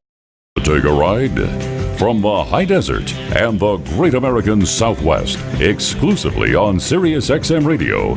This is Dark Matter with your host, Art Bell. Now, here's Art. Extraterrestrial Radio. Dark Riders, welcome. I am Art Bell. What an adventure we're going to have tonight with Timothy Good. I think you probably know that name. Anybody in ufology circles knows that name. But I have a number of things first. Much like Obamacare website, we're having a little bit of trouble with some people getting cut off. And it's vexing, to say the least. There are various error codes one might encounter, 1001. 500 and something, 300 and something, I don't know, all kinds. So we can use your help in trying to figure out what the hell's wrong. We don't want people cut off. So if you're listening on the web, whatever you're listening on, here's what I want you to do. When you get cut off, make note of it, the time it occurred, tell me where you are, and tell me what kind of operating system you are using, and email me. This is how it could conceivably get cured. I say conceivably. So send your cutoff report, please, to artbell@artbell.com. That's artbell@artbell.com. Attention hams, amateur radio operators. Our sun is going berserk. Ladies and gentlemen, our sun has come alive, really come alive. There are some pretty ominous things facing Earth. We're right at the end of a long gun barrel right now, and it's amazing to see, and I'm going to see to it that you see it. Because up on my website right now, we have this lovely gal who actually looks like a network weather girl, except she's talking about what's going on in the sun right now, and she explains it really, really well. It is fascinating. There are some big storms. You might even call it the perfect storm headed toward us. There have been 4 large flares, and they're all headed our way. I mean, these spots are pointed right at Earth. So, you're going to want to check it out. I'm sure you'll hear things like light to moderate X-rays with proton showers possible, and you're going to watch for that occasional gamma ray burst. No, not really. She'll explain the technical side of it, and it really is fascinating. If you've ever wondered, finally, our sun is raging in the night and the day. And so that makes for wonderful conditions on the radio until the storms hit, then there'll be nothing. Anyway, you really want to see this, go to artbell.com, click on the Sun Weather Gal. Gee, that's well done. I've never seen that before, but it's very, very well done. I am coming to the conclusion that school shootings here in America are becoming the new normal.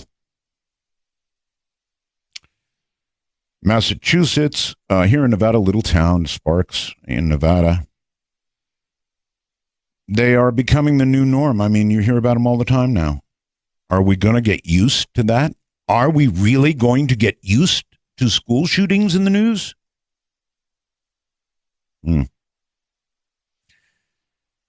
Remember, we've got a ghost picture contest underway, and judging is underway too, and it all ends this Sunday, or the submission part of it anyway, this Sunday at noon. It's all over. So if you have a ghost story, send it to Ghostmaster. No, just kidding. Send it to Webmaster at artbell.com. If you've got a ghost story, send it to me. A one-paragraph summary is just fine, and then your phone number, and we'll call you when we do our Halloween show. Spooky matter. Well, one comet yesterday exploded. ISON, however, is still on track to amaze and or disappoint. We'll have to find out. But one comet did explode. Sometimes when they get near the sun, it's just too much for them, and they go. I was talking to somebody earlier tonight about something that, let me give you the rest of the reasons to go to the website right now. A UFO caught by multiple cameras. That's always good, right? If you're in doubt, multiple cameras in Jerusalem. That's on the website. A giant alien in Peru is on the website.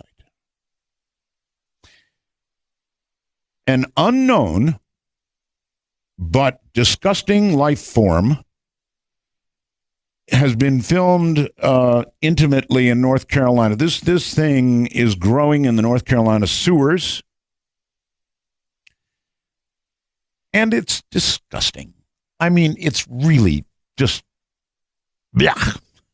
It's some new life form they claim growing in the North Carolina sewers, and I watch it if you got the guts. It really is pretty awful looking. No idea what it is. Don't really want to know what it is. Definitely don't want to go down, and I wouldn't be that close with the camera. I hope the guy had a zoom lens, or the gal, whoever took it. Got a flash from my own company, Sirius XM. 2 Sirius XM employees. I wonder if I'm supposed to read this. Internal memo. Well, all right. It's about something very public. Tomorrow, Sirius XM is going to launch the FM6 satellite. It's actually not the FM6 spacecraft, but satellite. And it's going up on a Proton Russian rocket from Baikonur Cosmodrome.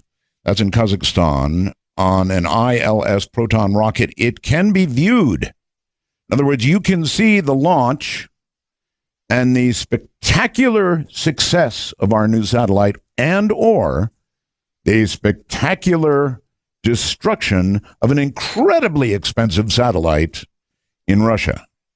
One of those two things will happen.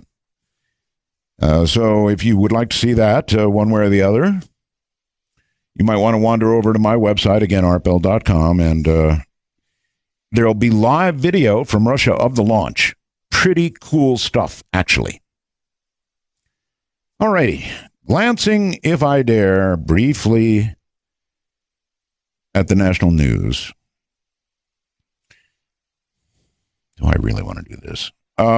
In Massachusetts, a teacher who was allegedly killed by one of her own class students apparently had asked to stay after school the day she was killed.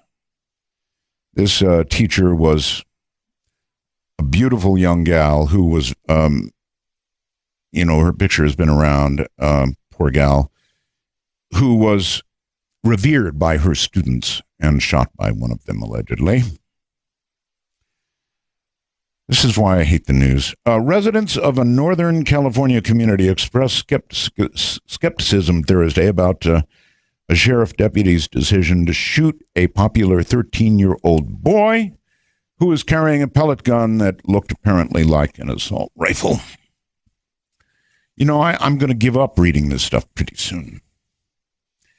A former Ohio doctor accused of killing a pregnant woman last year by injecting her with heroin after she answered a Craigslist ad, pleaded guilty Thursday in her death.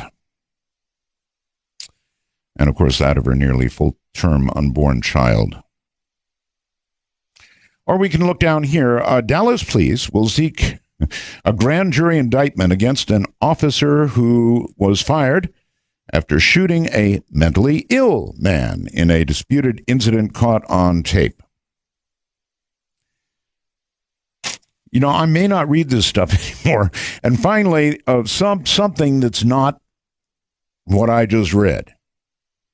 No one likes a bully, so when a recent Texas high school football game ended in a score of 91-0, one angry parent filed a complaint, a lawsuit, I guess, alleging the contest had crossed the line from tough loss to unlawful torment. God. So they're filing a lawsuit. I mean, you got to laugh at something, right? And what was there to laugh at in any of the other stories? But 91-0, unlawful torment. In other words, once they were far enough ahead, I guess the thought here is they should have had the grace to stop. But no, they just went and got as many touchdowns as they could. So it's going to be a lawsuit only in America. Boy, I guarantee only in America. Okay, Fukushima, there's a lot of really possibly negative news about Fukushima because TEPCO is about to try to remove these spent fuel rods from reactor number 4. Now, this is going to be one hell of a dangerous, very dangerous job. And it's going to be going on for quite a long time. These things are heavy, really, really heavy, and there are many of them. During this period, TEPCO plans to carefully remove more than 1,300 used fuel rod assemblies, packing radiation 14,000 times the equivalent of a Hiroshima nuclear bomb from the cooling pool. The operation to begin removing fuel from such a severely damaged pool has never been attempted, ever. The rods are unwieldy, heavy, each one weighing about, get this, 2/3 of a ton. And all this has to be done not automatically, as most things are in such a case, but by human beings. Good luck to us. Should the attempt fail, a mishandled rod could be exposed to air and catch fire, resulting in horrific quantities of radiation released into the atmosphere, and the resulting radiation will be too great for the cooling pool to absorb, as it simply has not been designed to do it.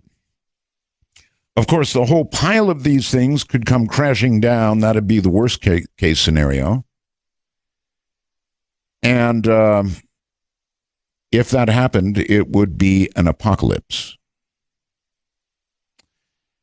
Reactor 4 contains about 10 times more cesium-137 than Chernobyl did.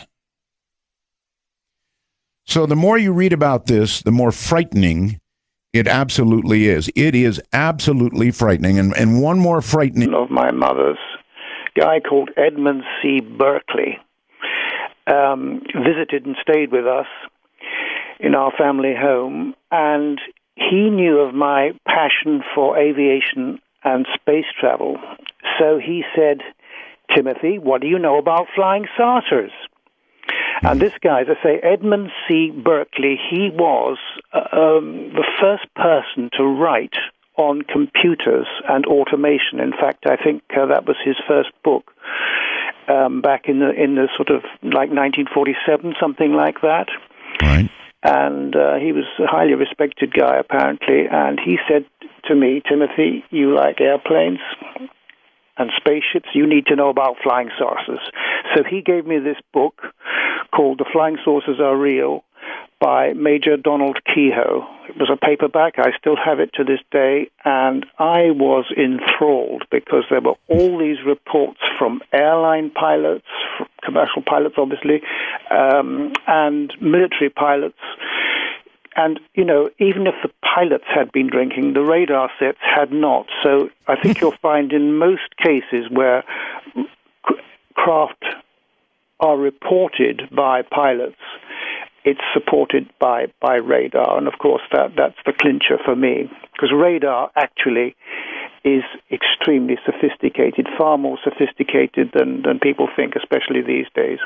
Yes. I can remember, well, I was told by some naval military guys about 15 years ago that, and they were talking in terms of years before then, that the Americans had a very sophisticated line of sight radar which could actually determine the types of engines from the fan blades of Russian Bear bombers. Wow, that is a wow. They get that kind of. I'm curious, Timothy, on radar. How would that be represented, or would it be interpreted by a computer? Well, I wouldn't know. I don't have the technical expertise to answer that one, Art. But that's amazing. Certainly, the radar is extremely sophisticated and getting increasingly sophisticated, if not completely perfected by now. Oh, I can only imagine what the top levels, military stuff is able to do. They're always way, way ahead of the rest of us. That's amazing. That's really amazing. You can tell the type of an engine on radar, direct reflect radar. Incredible.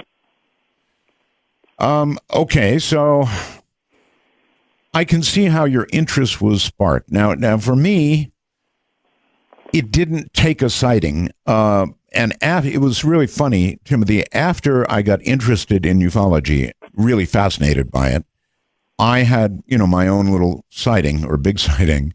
And at that point, life changes and you know what you saw. Yeah. And after that, how about you? Have you ever had that moment where you saw something that was not in dispute because it was not from here? Yes, I have. There's very few and far between over the years. But the first one was 1963 when I think it was August the 1st, 1963, if memory serves me. I was sitting out in the garden of my parents' garden, and we all spotted this brilliant point of light in the sky. It was a relatively clear sky. And I turned my binoculars on it, and it was like a sort of cone-shaped, triangular-shaped object. And photographs were taken by United States Air Force planes. Forget the Royal Air Force. The U.S. Air Force were there before our people, and they took gun camera film of it. And it was a very large object, just suspended, just hanging there for about an hour and a half. And as I say, clear photographs were taken. In my book, Above Top Secret, I reproduced a photograph taken by a chap on the ground who I knew, a pilot on the ground who took it through his telescope, and it's quite clear. Okay, so that was the first. You personally observed this, right? Yes, I did, for about an hour and a half. An hour and a half. That's really, really a long sighting. Thousands of witnesses all over London and the home counties saw this thing. So my question is, after you had that personal experience, how did that change? Did that bring you to a new level, even beyond a sort of casual interest that you mentioned, or even an intense interest from reading that book given to you? Yes, definitely, no question about it. I mean, that sort of clinched it for me. I see. So then you began investigating UFO encounters of many, many others. Is that a fair assessment of what you've been doing all these years? Absolutely, non-stop. All righty. For the sake of my audience, many of whom are doubters, I would ask you, I think, how you vet when you come upon somebody and a report, and maybe you've got photography, you've certainly got stories, witness stories. How do you vet these things to decide the wheat from the chaff? Oh, it can be very difficult. Witnesses are vital. And, of course, so the caliber of the witness becomes paramount. You need to know whether they're absolutely on the level, or they're just fantasizing, or they're just trying to, pull the wool over your eyes. So you have to be very careful. Thing for you. The oarfish that are washing ashore in California are thought to be precursors of an earthquake.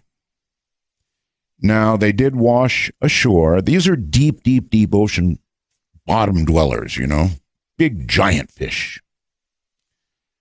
They almost look like something alien, but they inhabit the bottom of the ocean, and the thought is when there's tectonic movement, the oarfish that, like the bottom, immediately detect it and take off like bandits. Oarfish washed ashore in Japan before the big one. Oarfish are washing ashore in California now, too. Extremely rare and something to be concerned about. All right, well, I've got so much more. As I said, we have riches of material tonight. Certainly, you're going to want to go to artbell.com. First opportunity you get it, obviously. If you're out there in a truck, don't do it. I know that there's a temptation when I talk about these things. All right, the Super USB Wi-Fi 3 antenna. Why should you want one of these? Well, if you're a techie like me, you're going to want it because it's the best of breed. What does that mean? Well, if you like receiving distant Wi-Fi signals and or the one you love very well, in other words, your own Wi-Fi signal, you really need this. If you're out there in a truck somewhere, this is a have to get. You need it. Why? Because you pull into a truck stop somewhere, you lick a couple of, this thing's about, 9 inches long, 8 inches long, something like that. It's got little suction cups on each end. You put it in the window, plug it in with a USB plug to your computer, and oh, baby, you're going to have Wi-Fi that just doesn't quit. I mean, this will make any laptop look sick, you know, the internal Wi-Fi receiver in it. It's that good. A little software goes in, you plug in the USB cable, and that's it. 15-foot cord, and this will do you. It's $99.95. It's the real McCoy. Call C. Crane at 800-522-8863. To give you an idea of the size, it's about the size of a ruler, right? And again, it comes with a 15-foot cable, so you can use it permanently, or you can use it, you can carry it, use it in a truck, whatever you want. Again, that number, 1-800-522-8863. The C. Crane Company makes really, really good stuff. Coming up in a moment, you've heard his name, I'm sure now, probably all your life, or a good part of it, Timothy Good and UFOs on Dark Matter.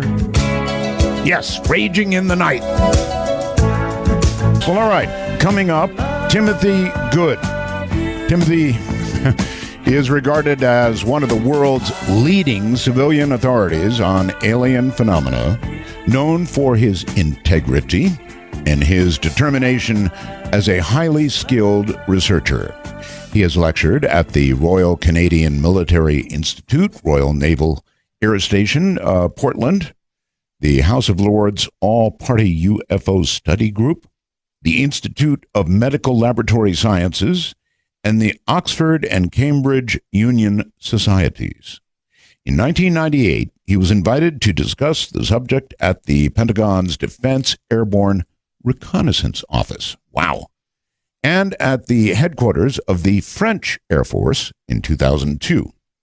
He has also acted as a consultant for several U.S. congressional investigations, is author of a dozen books on the subject, including Above Top Secret, Alien Contact, Alien Base, Unearthly Disclosure, and Need to Know UFOs, the Military and Intelligence. Timothy lives in London, England, and that is, I think, where we find him. Timothy, good evening. Good evening to you, sir. Wow. Pretty good connection, I would say. You're in London? I am. Well, then I'm impressed. Pretty good stuff. All right. Gee, where to begin? When did we last talk, Timothy? I think, Art, if my memory serves, it was about 2005. It's been a long time. It might have been more recently than that, but... No, 2005 sounds about right to me. Okay. So it's really extra wonderful to have you back on the program. Well, thank you.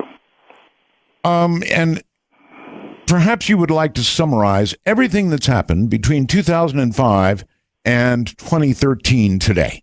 Oh, for heaven's sake. Can you start off there? Just kidding, Timothy. I can certainly give some I bet you could. quite a bit been going on recently.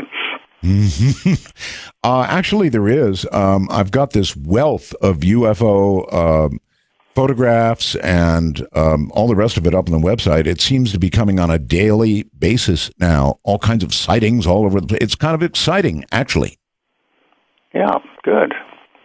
So how did you get into this field, UFOs, aliens, that kind of thing, in the first place? That's a very good question, Art. It goes back to the mid-1950s, would you believe, when a cousin of my mother's, a distant cousin,